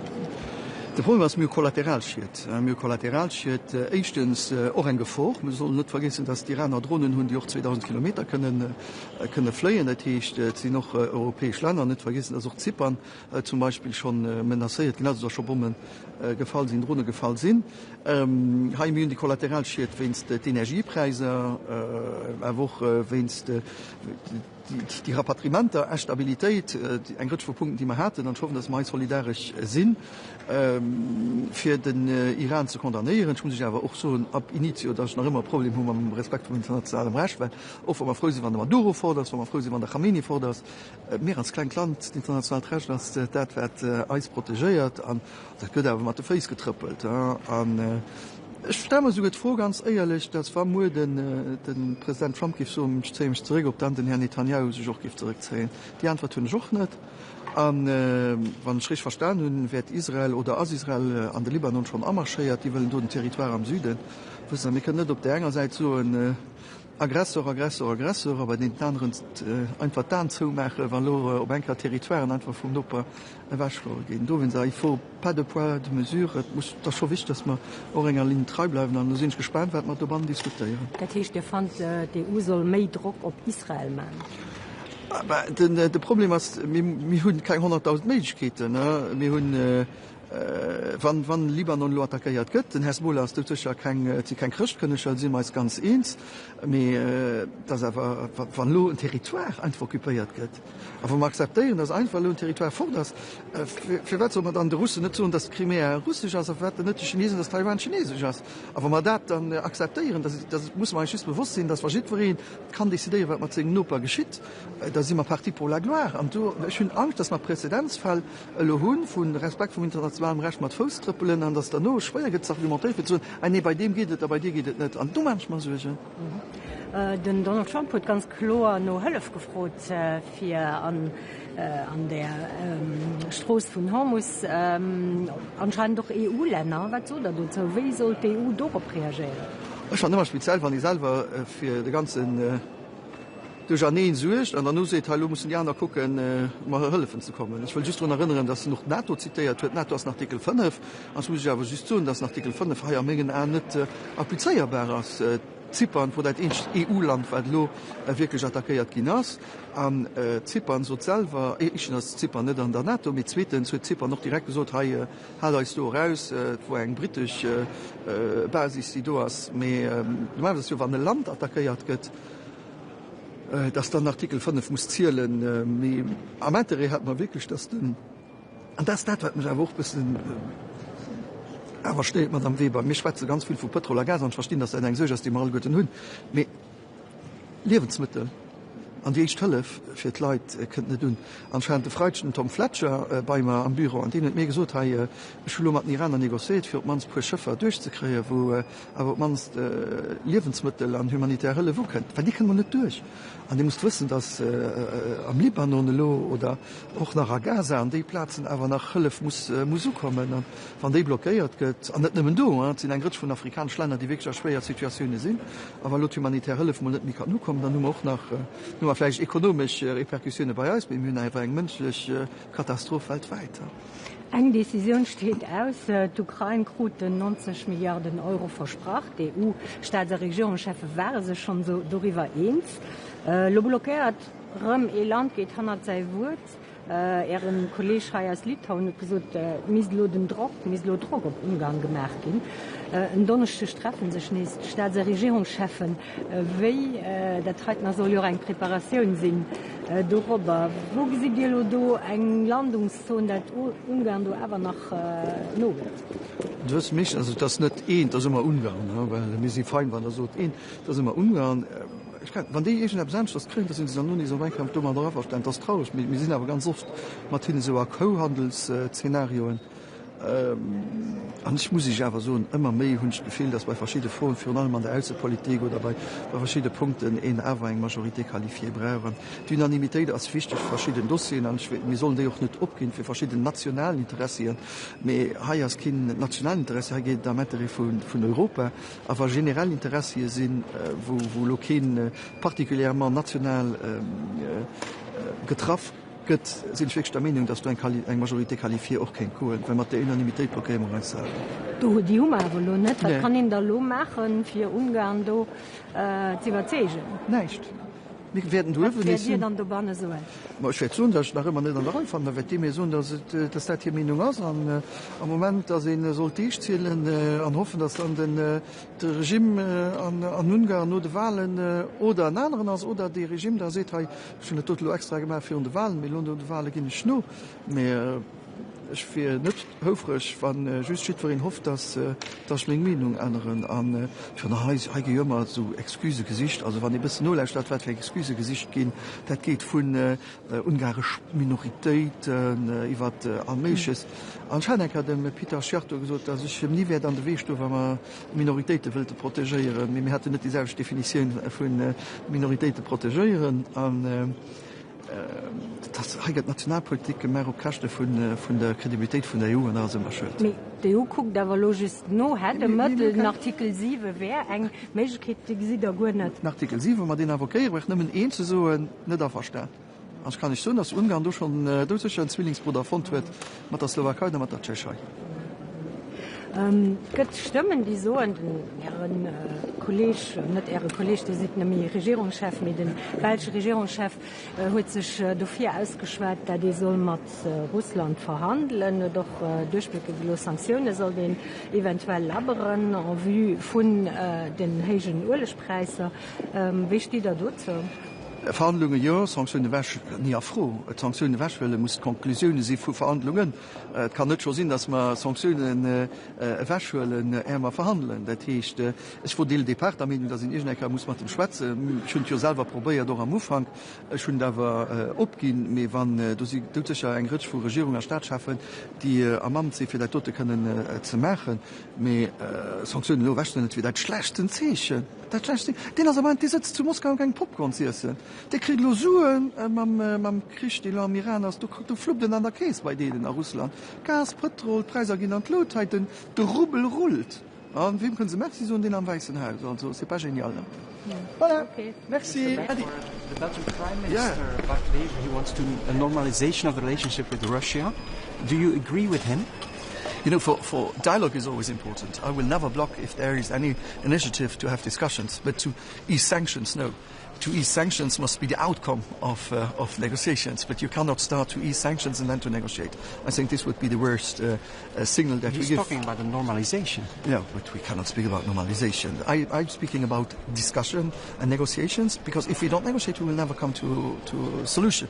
But we just need to find the right person to do these negotiations, to speak to President Putin. I did it, you know, I had President Putin on the phone every week, but then I had some colleagues from Poland and also from Baltic countries when I was Prime Minister who told me that my country was too small to do it. That's also a problem of mentality, because it's not the size of a country who makes the relationship between countries, but the personal relations, and I had a good relations with President Zelensky and President Putin. I tried to negotiate, but then I realized that there was no will for peace from Russian side, and normalization is impossible. This would be a slap in the face for Ukraine, and to say, okay, now there is a war, but everything is okay. No. But Wever is saying the other leaders agree with him when he's talking to them in private. I'm not talking in private with Bart Wever. I just can tell you what I would tell him if he would stand like you stand next to me. And but I say I'm one of the very few who say publicly that we should discuss to Russia. I'm getting blamed because saying that we even should not talk to Russia. I believe that we should talk to Russia. We should try to find solutions together, because if we don't talk, we will never be able to find solutions. And everybody's talking except us, but usually we get the bill at the end of the lunch. So I prefer to sit on the table and to be able to choose also what is on the menu. Voilà. Thank you very much. See you. Thank you. Tot ziens. Dag.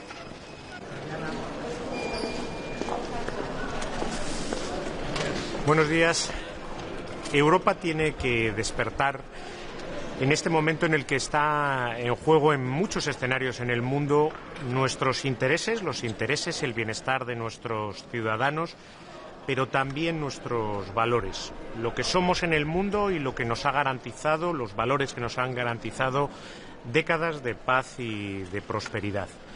Y la voz de Europa en estos momentos tiene que ser una voz independiente, soberana, una voz que introduzca razón, diplomacia, diálogo y negociación allí donde otros buscan guerra y confrontación.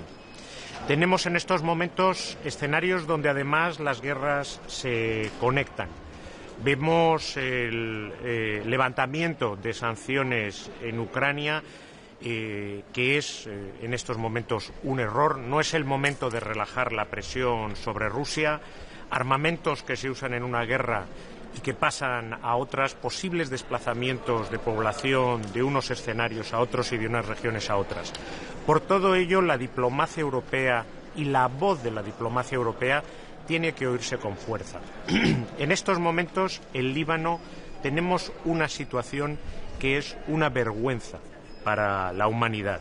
Casi 1 millón de desplazados, el riesgo de una invasión terrestre por parte de Israel en un país soberano, y eso sería un enorme error. Tenemos ataques sobre una fuerza de Naciones Unidas, una fuerza de paz en la que hay un contingente español importante como es FINUL, y una violación sistemática del derecho internacional humanitario.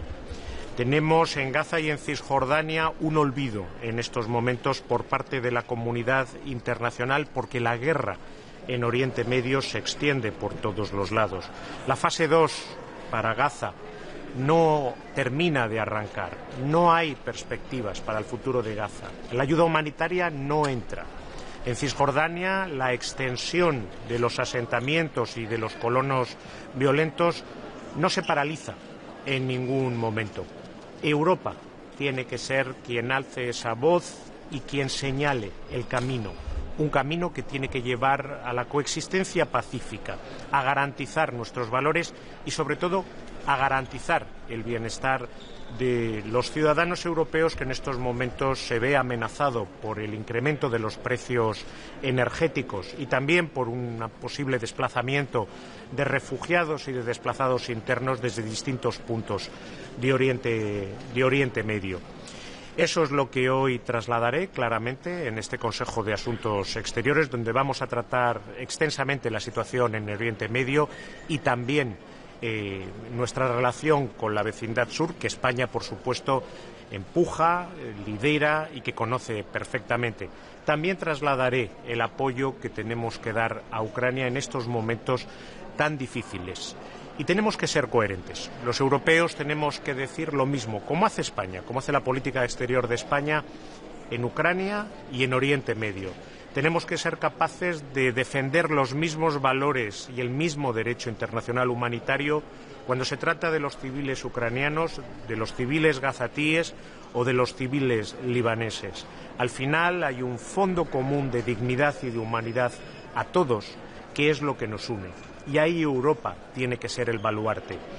Y finalmente, Europa, y hemos tenido un desayuno donde hemos hablado sobre seguridad europea, Europa tiene que dar un salto de soberanía. Tiene que dar un salto en su seguridad, por supuesto, y hablar de una defensa común, con una única voz, para no verse arrastrada a otros escenarios y guerras en las que no hemos sido ni consultados ni informados. Tenemos también que avanzar en soberanía digital, en soberanía económica. Todo ello es parte de garantizar no solo nuestros valores, sino sobre todo y ante todo el bienestar de nuestros ciudadanos. Y por último, también quiero anunciarles que España va a presentar la candidatura de Luis Planas a la Dirección General de la FAO. Es un proceso largo, todavía queda bastante, la decisión se tomará durante el verano de 2027. Es una candidatura española, pero que tiene vocación europea y que es también un reflejo de la creencia que tiene España en el multilateralismo y en las Naciones Unidas en momentos en los que la seguridad alimentaria es algo absolutamente fundamental. Ministro, ¿usted tiene claro lo que hay que responderle a Donald Trump cuando exige que buques militares europeos vayan al estrecho de Hormuz? La posición de España es muy clara y de la política exterior española. Y Europa tiene también que hablar con esa voz. Tiene que ser la de la desescalada, la del diálogo y la diplomacia, la de la vuelta a las mesas de negociación. La solución puramente militar nunca trae democracia, ni estabilidad, ni prosperidad económica. Esa es la posición que tiene que tener la Unión Europea y desde luego esa es la posición de la política exterior de España. España se atreve a modificar el mandato de la operación Aspides y en ese caso España estaría dispuesta a enviar barcos en el marco de esa operación al estrecho de Hormuz. El mandato de Aspides creemos que es el mandato correcto y que está cumpliendo perfectamente sus funciones en este momento. Ministro, entonces entiendo que descartamos participar en cualquier misión de Unión Europea o de Naciones Unidas que se pueda lanzar para proteger los barcos del estrecho de Hormuz. España no está en esto. España en lo que está es en la desescalada. No hay que hacer nada que añada todavía más tensión, más escalada. Lo que hay que hacer es que cesen los bombardeos, que cesen los lanzamientos de misiles sobre todos los países de Oriente Medio y que volvamos a la mesa de negociación. La solución puramente militar nunca es realmente una solución. Pero la alta representante ha subrayado el problema que supone para Europa no solamente el problema del gas y el petróleo, sino también el movimiento de materias primas, que ya ha hablado sobre el asunto con el secretario general, bajo el paraguas de la misión Aspides. De nuevo, ese debe ser el instrumento para España. Una modificación del mandato e incluso un papel más activo de España en ese... Dos cosas al respecto. Evidentemente, la situación del estrecho de Hormuz es algo tremendamente preocupante para los europeos y, desde luego, para el bienestar de los europeos. Y coincido totalmente, no solamente por la situación energética, sino también porque es un punto fundamental para el paso de muchas mercancías. Nuevamente, esta es una guerra que afecta sobre todo a los ciudadanos europeos y que le puede afectar mucho más. Ya lo estamos viendo en el precio de la gasolina, pero si hay un movimiento de refugiados desde Irán o desde Líbano, también vamos a ser los europeos los primeros que vamos a recibir esa situación humana y humanitaria.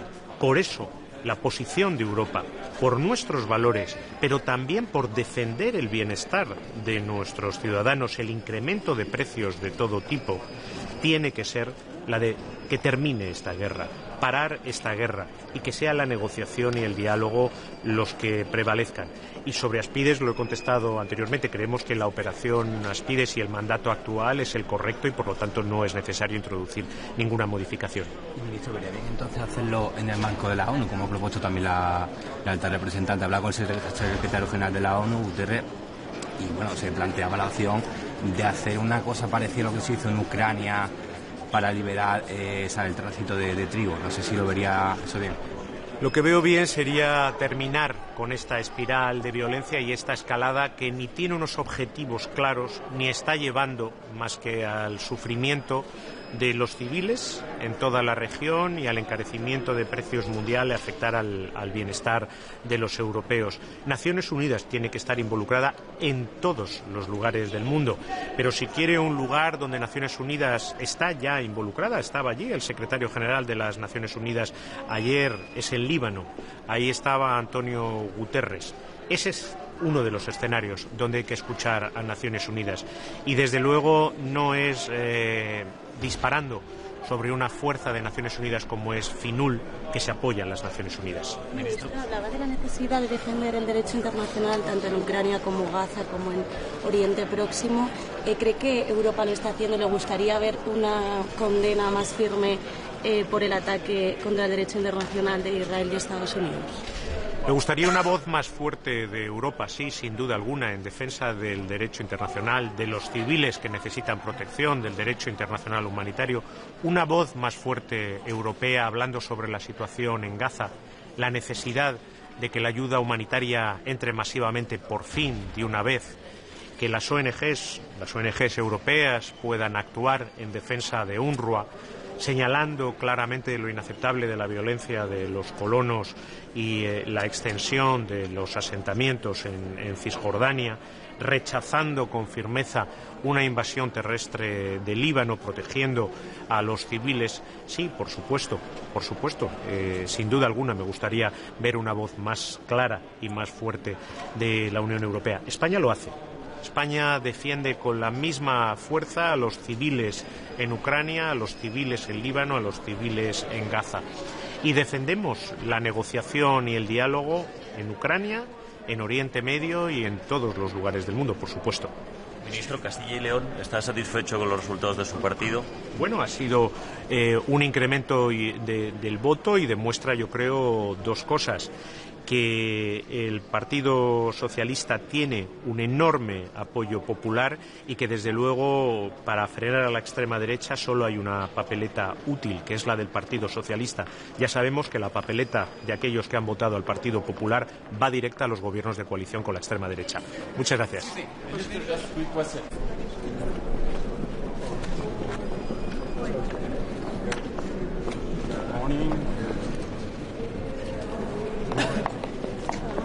Good morning. Great to be here this morning, coordinating with closest partners, colleagues and allies on how to, act in this situation where, again, world peace seems to be a little bit further away than everybody of us would be hoping for. Now, Russia's war of aggression is, again, the main topic. It is the biggest theater of active war, and in our immediate vicinity. We need to take into consideration also, now that we are working on the new European security strategy, that unfortunately it seems that the threat that Russia is posing towards us, towards the free world, is not going anywhere. Unfortunately, the attacks on civilians have been going on by Russia again during this weekend, and certainly this is a crime against humanity, which we should be very closely together in cooperation and in coordination defending against. Now, also, the Iran war is escalating. We have our strongest sympathy with the Gulf countries and have expressed it also in our extraordinary meeting a couple of days ago. It has to be the main goal for all of us that the parties return to the negotiation table. Iran obviously should not retain a nuclear weapon and should refrain from attacking its neighboring countries, and also it should grant the full freedom and citizen rights to its own people. And finally, we will be also discussing the European southern neighborhood. It is important that we as Europe keep the 360-degree approach, but at the same time prioritize our efforts. Thank you so much. Trump and Merkel said that they would like more action from NATO regarding the Strait of Hormuz. Do you support that, I think, that NATO will and the North Atlantic Treaty Organization, as the name said and says, is first and foremost in place in order to secure against imminent threats against the North Atlantic environment. Now, the main threat to NATO is obviously Russia. At the same time, having said this, obviously everything that is happening also in the Middle East is affecting us as well, through the world economy, through everything that is going on through the escalation at the moment. So certainly, as NATO and as individual countries, we will be looking at different capabilities which we can perhaps employ towards securing the freedom of navigation, which is so important, again, to the entire world. But at the same time, I have to say, from the Finnish perspective, we are securing 1,340 kilometers of border against Russia. Also, we very highly depend on the traffic of the Baltic Sea. So that is where most of our capabilities are employed now and will also be in the future. And as already pointed out, the main focus for Europe is and will remain the defense of Ukraine as well, and that is certainly which also requires a lot from all of us. Minister, has concerned capabilities in mine detecting. Is Finland going to participate in the work of coalition of drilling in the Hormuz? Finland is closely cooperating with its partners and allies also in this question, but as I already pointed out, the capabilities we have as an individual country as Finland, but also as part of the alliance, are first and foremost there to secure vital interests for NATO. And as already pointed out, we are already securing quite a long border against Russia, who is the main threat to NATO, and at the same time we also crucially depend on the sea traffic in the Baltic Sea, which has unfortunately also been contested increasingly over the course of the past months and years. So we will closely coordinate with partners and allies, but at this stage it's not our first priority. Minister, today your colleagues from Germany and France will inform you about last developments in Georgia. And the second question also I want to ask you, how do you estimate OSCE's report under Moscow mechanism, because Georgia has been accusing this organization that there is false information in this report? Having chaired the OSCE last year and having also closely not only watched but also visited Georgia and bringing strong solidarity with the Georgian people who are unfortunately have had to live under increasing oppression, the latest law on prohibiting essentially funding of civil organizations and the freedom of the people is another step in the wrong direction. And I am convinced that the OSCE and also the Moscow mechanism will produce the right results, but as the EU we also should stay vigilant. Your colleague from Luxembourg just said that Putin is sitting in Moscow eating popcorn and he's happy about the situation. So what can be done that he does not profit from this war in Iran?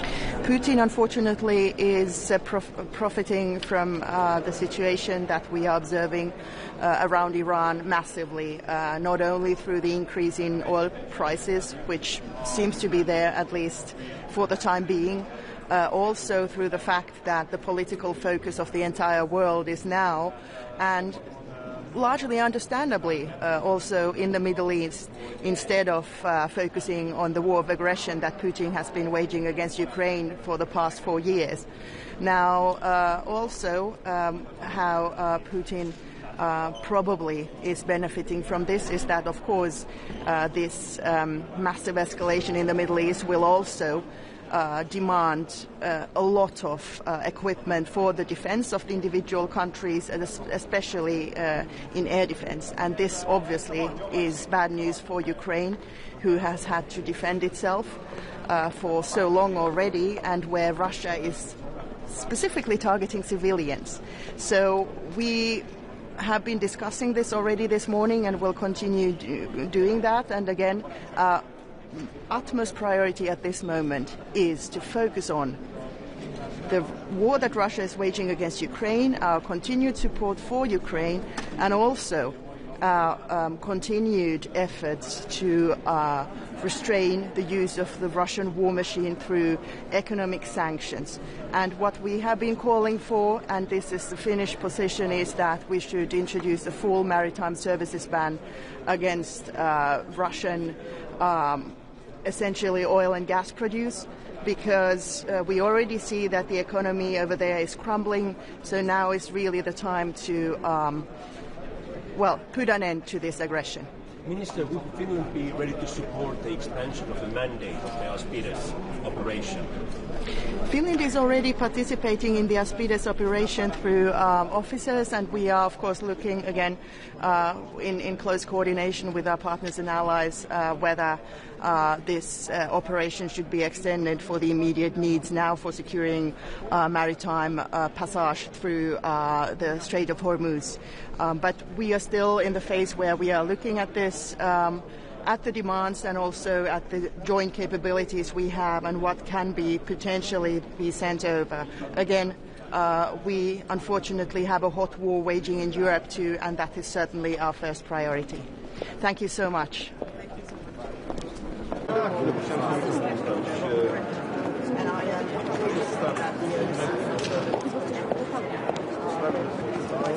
Jó reggelt, csókolom, jó reggelt mindenkinek. Igen, mindig lehet. Itt az a várakozás, hogy ezen a héten egyfajta áttörés születik a 90 milliárdos tánccsomaggal kapcsolatban. Ön hogy látja, mik a várakozások, hiszen Magyarország új szereplő ebben a kérdésben, és ehhez kapcsolódik természetesen már ez inkább ugye a energiatanács napirendjén van, hogy áll éppen a barátságkörülön vezeték? Hát a helyzet teljesen egyértelmű. Az ukránok gyakorlatilag hülyének próbálnak nézni minket. Egy dolgot viszont elfelejtenek, hogy mi nem a hülyék vagyunk, hanem a magyarok. Tehát szombaton az ukrán rendszerüzemeltető bemondta, hogy 1 hónapba telik előreláthatólag a barátságkörülön vezeték megjavítása. Na most mi van 1 hónap múlva? A magyar választás utáni hétfő. Tehát, hogyha valaki eddig naívan azt gondolta volna, hogy az ukránoknak bármifajta műszaki vagy technikai problémájuk van, az most már... What are you trying? Tehát, okay. That's okay. It's a hard job, I see. It's a hard job. Yeah, okay. You okay now? Good, okay. Tehát, ha bárki eddig azt gondolta, hogy az ukránoknak bármifajta műszaki vagy technikai problémájuk van, az most megbizonyosodhatott arról, hogy itt ez egy színtiszta politikai zsarolás. A barátságkőolaj vezeték fizikailag és technikailag is készen áll a szállítás újraindítására. Semmifajta műszaki vagy technikai probléma nincsen. Úgy volt, hogy a mai napon 3 oldalú egyeztetés lesz a szlovák energiaminiszter, az ukrán energiaminiszter és köztem, de az ukránok erre ma nem hajlandók itt Brüsszelben sem, azok után, hogy 3,5 napon keresztül a magyar energiaminisztériumi delegáció, miniszterhelyettes vezetésével ott volt Kijevben, minden létező találkozási kérelmet visszautasítottak, nem voltak hajlandók tárgyalni velünk ebben az ügyben, ma nem hajlandók tárgyalni itt Brüsszelben, visszautasították az Európai Unió megfigyelőinek és ellenőreinek helyszínre utazását is, tehát a napnál világosabb, az ukránok kizárólag politikai okok miatt nem indítják újra a vezeték szállítását, műszakilag, fizikailag minden készen áll. Mi megvédjük magunkat, 86 napnyi tartalékunk van még, mert jól gazdálkodunk, és emellett féken tartjuk a benzinárakat is, tehát mi megvédjük magunkat, de azt mindenki vésse a fejébe, hogy az ukránok így viselkednek velünk. Ebből következik az, hogy Magyarország blokkolja a 90 milliárdot? Ja igen, természetesen. Tehát a mi álláspontunk az sziklaszilárd is, meg egyszerű is, meg szerintem jól érthető. Tehát mindaddig, amíg az ukránok szórakoznak velünk, mindaddig, amíg az ukránok politikai okok miatt nem indítják újra az olajszállítást, mindaddig, amíg az ukránok Magyarországon olajellátási válságot akarnak előállítani, addig szóba se jöhet. Sem a 90 milliárd eurós hadikölcsönnek a megszavazása, sem bármi más Ukrajna számára nyújtandó pénzügyi támogatásnak a megszavazása, sem a 20. szankciós csomag, az EU-s tagságok meg amúgy is felejtsék el, úgyhogy így járunk. Yeah, it's very important. Don't underestimate, because this is a country.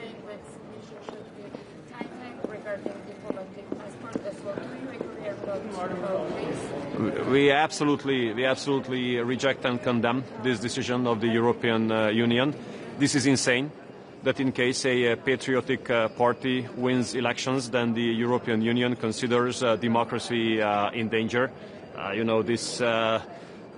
don't call us stupid, okay? So we see it very, very easily. If patriots win an election, then the European Union says that the democracy is dead. If liberals win the election, democracy is in top form. So it's so obvious. We are on the side of the Georgians. We are looking forward to receive the Prime Minister and the Foreign Minister during the weekend in Budapest on CPAC, and the Georgian government can count on us on everything. And we really respect your patriotic policies. And Sorry. Do you think this attitude prevents relations from being over, sanctions, talking about sanctions? Well, I can tell you that overall the sanction policy of the European Union is a big failure. It's a huge failure. And we should forget about it, finally. So please, just 1 second. There's a follow-up and then it's your... Please. How do you estimate the Georgian journalists in the prison and also politicians in the prison and people are staying in the streets fighting for European values? Well, I don't know. No, I don't know anything about the issue what you stated in the first part of your question. Regarding the second part, there were democratic elections in Georgia and people decided about what direction they want to their country to take. And the case and the fact that there are rallies Well, that's part of democracy, and as long as rallies can take place, it means that there's a democracy. So it's one more decision made by the EU, No. one more decision or opinion made by the EU that you criticize, and I cannot remember when was the last time that Hungary actually agreed to what the majority in Europe thinks. Polish Prime Minister yesterday said that Hungary is trying to destroy European Union. Do you agree? Well, first of all, we really expected the Polish Prime Minister to come to Hungary yesterday, because there were two big rallies in Hungary. One organized or in favor of the government and one against the government. And 4 years ago, on the very same day, on our national day, the current Polish Prime Minister came to Hungary and he held a speech at the opposition rally. And following that, we beat the opposition by 20%. So we were really disappointed that he didn't come yesterday. He was making a he was sorry. He was making yesterday nice statements about our opposition. He was making statements that he wishes that opposition wins. He should come. So please try to convince him to come in the remaining 4 weeks until elections, because whenever he comes, it's a very good signal to us. And when it comes to his words about Hungary, the democracy, and our commitment to Europe, well, I think that the Hungarian democracy is in a much better shape than the one in Poland. The rule of law is in a much bigger danger in Poland than in Hungary. That's my position. But what about Europe? Sorry, I didn't get it. Will you meet Mihal, Ukraine's Deputy Prime Minister, and what will you do if they continue to resist? Yeah, I said it in Hungarian. Sorry, I should have said it in English as well. So the thing is the following, that it has become really obvious that there's no technical or no physical reason for the oil supply not to be restarted to Hungary on the Druzhba pipeline. It's a pure political decision. We had the delegation of our Ministry of Energy in Kiev 3.5 days during the last week. So a delegation led by our Deputy Minister of Energy spent 3.5 days in Kiev personally to be able to meet officials of the Ukrainian government and the Ukrainian Ministry of Energy. But all our requests have been rejected. Today, with the Slovak colleagues, we have initiated a trilateral meeting here in Brussels with the Ukrainian Minister of Energy and the Slovak Minister of Energy and myself. But this was cancelled again by the Ukrainians just a couple of minutes ago. There were initiatives taken by us, by the Slovaks, even by the European Union, to allow a site visit to see the actual state of the pipeline. All of these proposals were rejected. So, you know, I can't tell you anything, but if a country keeps us under an oil blockade, then that given country cannot expect us to support any decisions here in Brussels in favor of them. That's the case. Are you hoping for movement on the transport of Russia? Look, the situation is the following.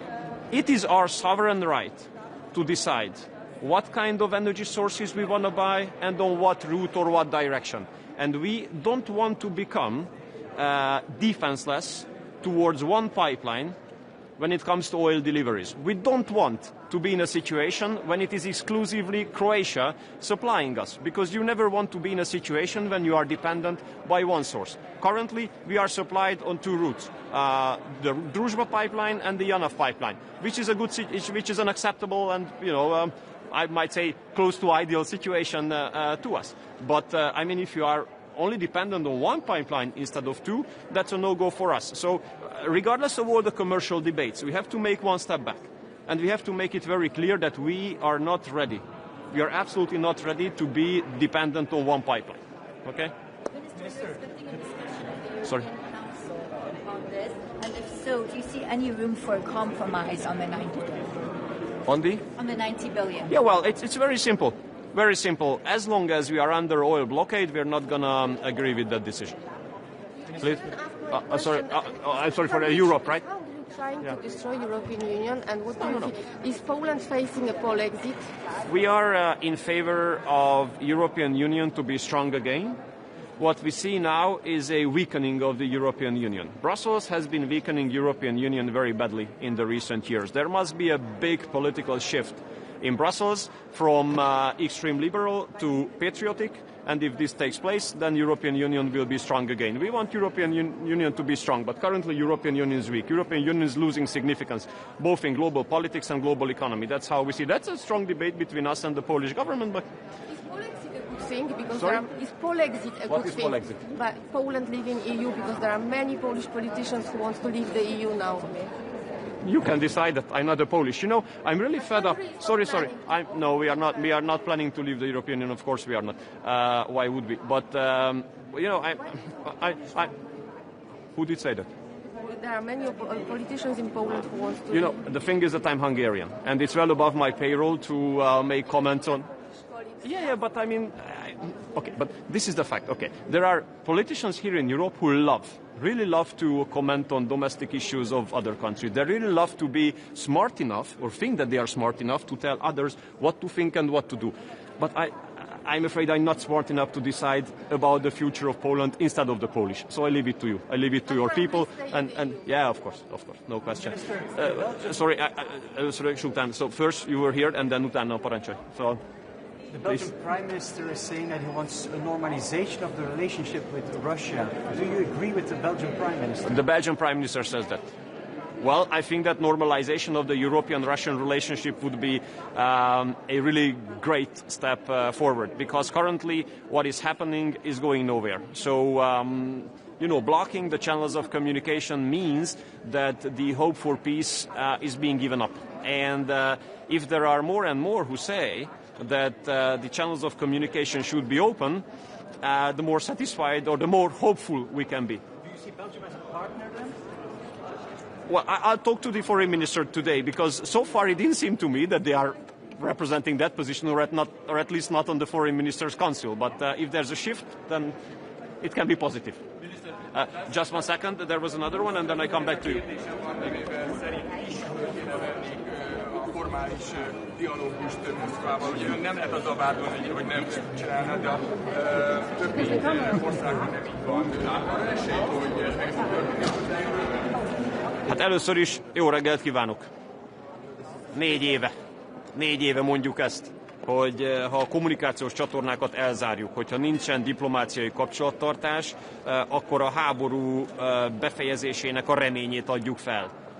A kommunikációs csatornák, a diplomáciai csatornák nyitvatartása tudja jelenteni azt, hogy van remény végre a békére.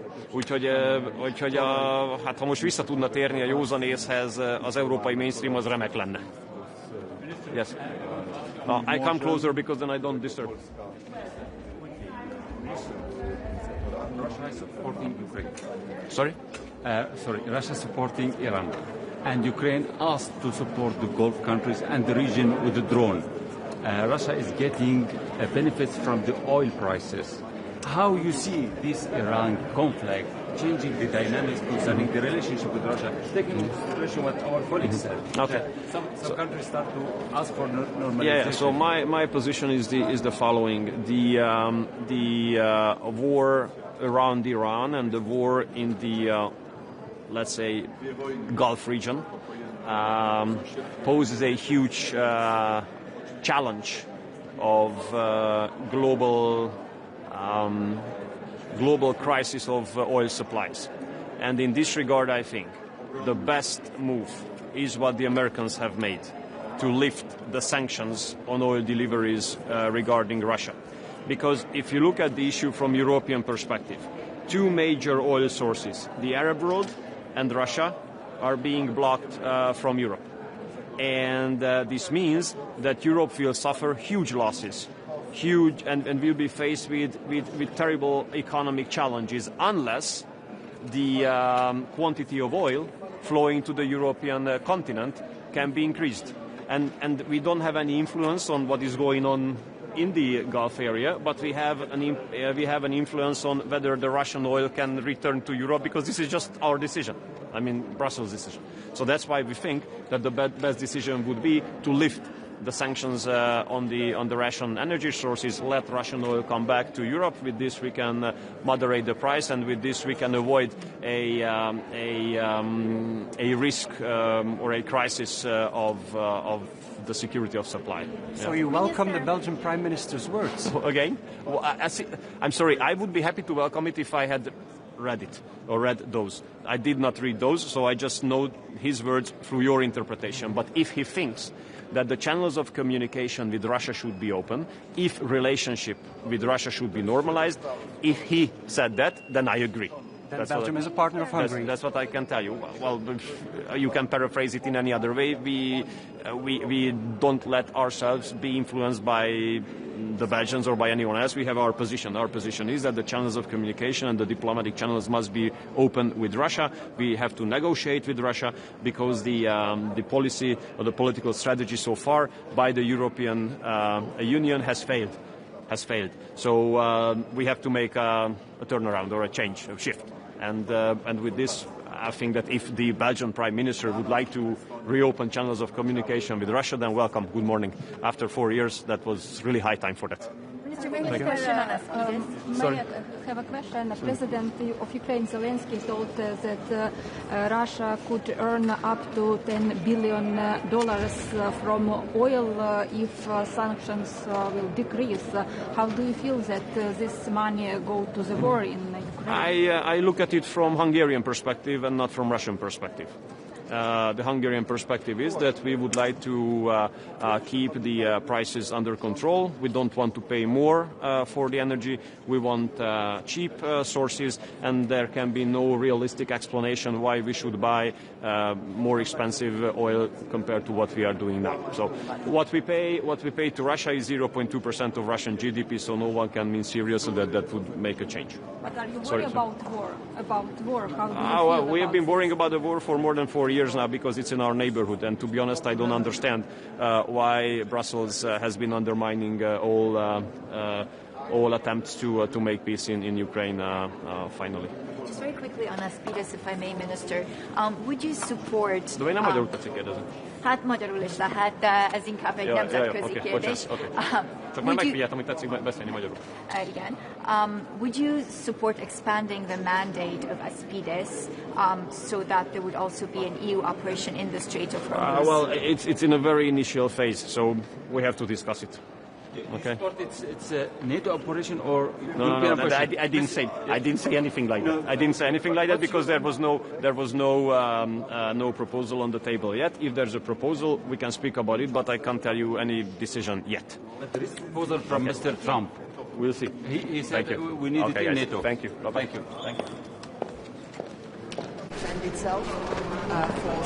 Hello, good morning. I will make a statement in Greek. Apologies for this. Συνέρχεται σήμερα το Συμβούλιο Εξωτερικών Υποθέσεων εν μέσω μιας κλιμακούμενης κρίσης στην ευρύτερη Μέση Ανατολή. Η Ελλάδα τάχθηκε επί της αρχής υπέρ της καθολικής εφαρμογής του διεθνούς δικαίου, του σεβασμού των δικαιωμάτων των αμάχων και βεβαίως την επιστροφή στη διπλωματία αντί του πολέμου.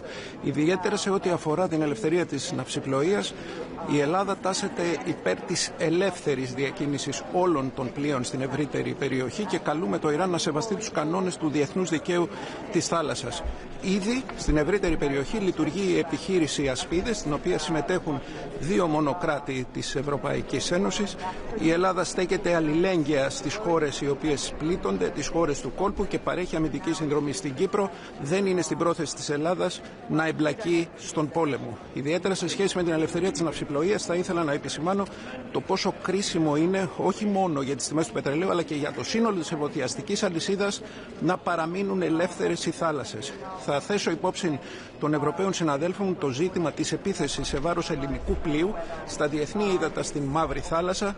Είναι προφανές ότι για το ζήτημα αυτό θα πρέπει να υπάρξει απόλυτη καταδίκη και λογοδοσία.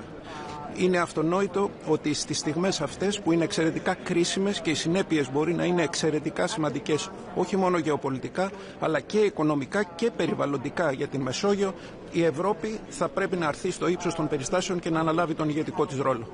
Ευχαριστώ. Thank you.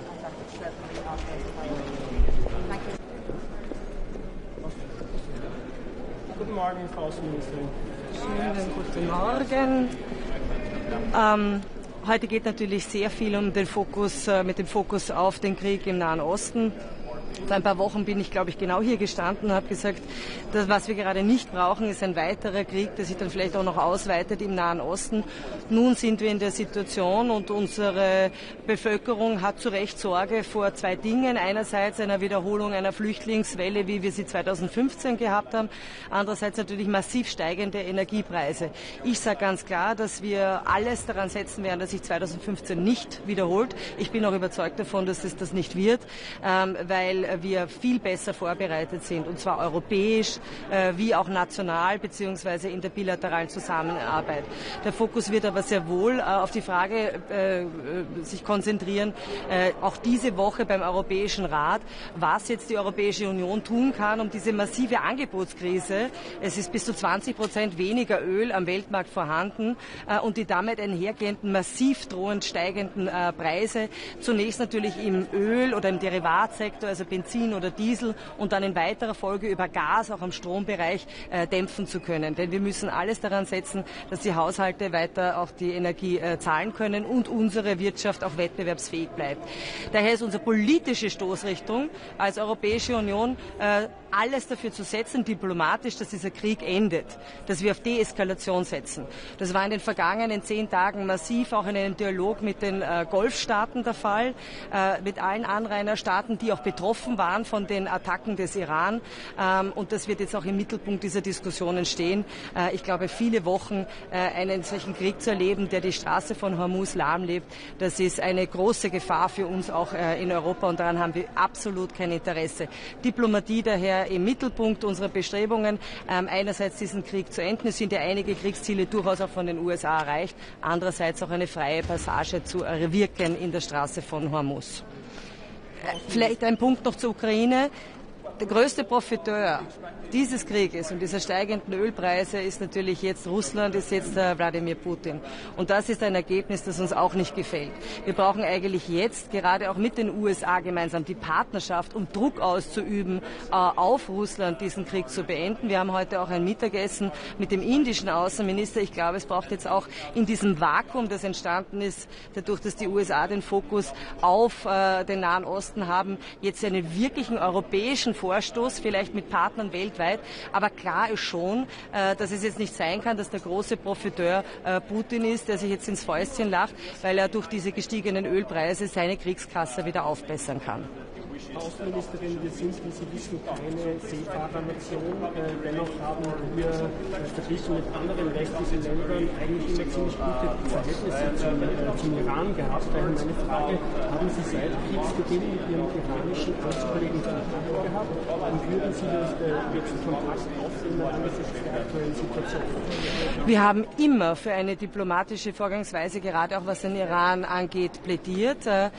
Ich erinnere daran, dass auch in der Woche nach Kriegsbeginn eigentlich technische Gespräche in Wien hätten stattfinden sollen in der Frage des iranischen Nuklearprogramms. Wir waren bereit dazu. Es waren alle Vorarbeiten schon auch getan in Bezug auf Visa-Austeilung. Also wir waren schon in Kontakt, unsere Botschaft in Teheran, mit dem iranischen Außenministerium. Ich hatte immer wieder Kontakt mit meinem Kollegen Araghchi in den letzten 2 Wochen, jetzt nicht, aber wir setzen immer auf Diplomatie.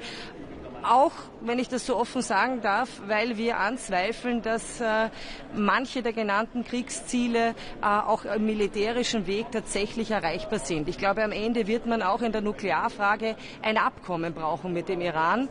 Und man kann auch nur wirken jetzt auf politischem, diplomatischen Weg, dass es zu einem Policy Change im Iran kommt.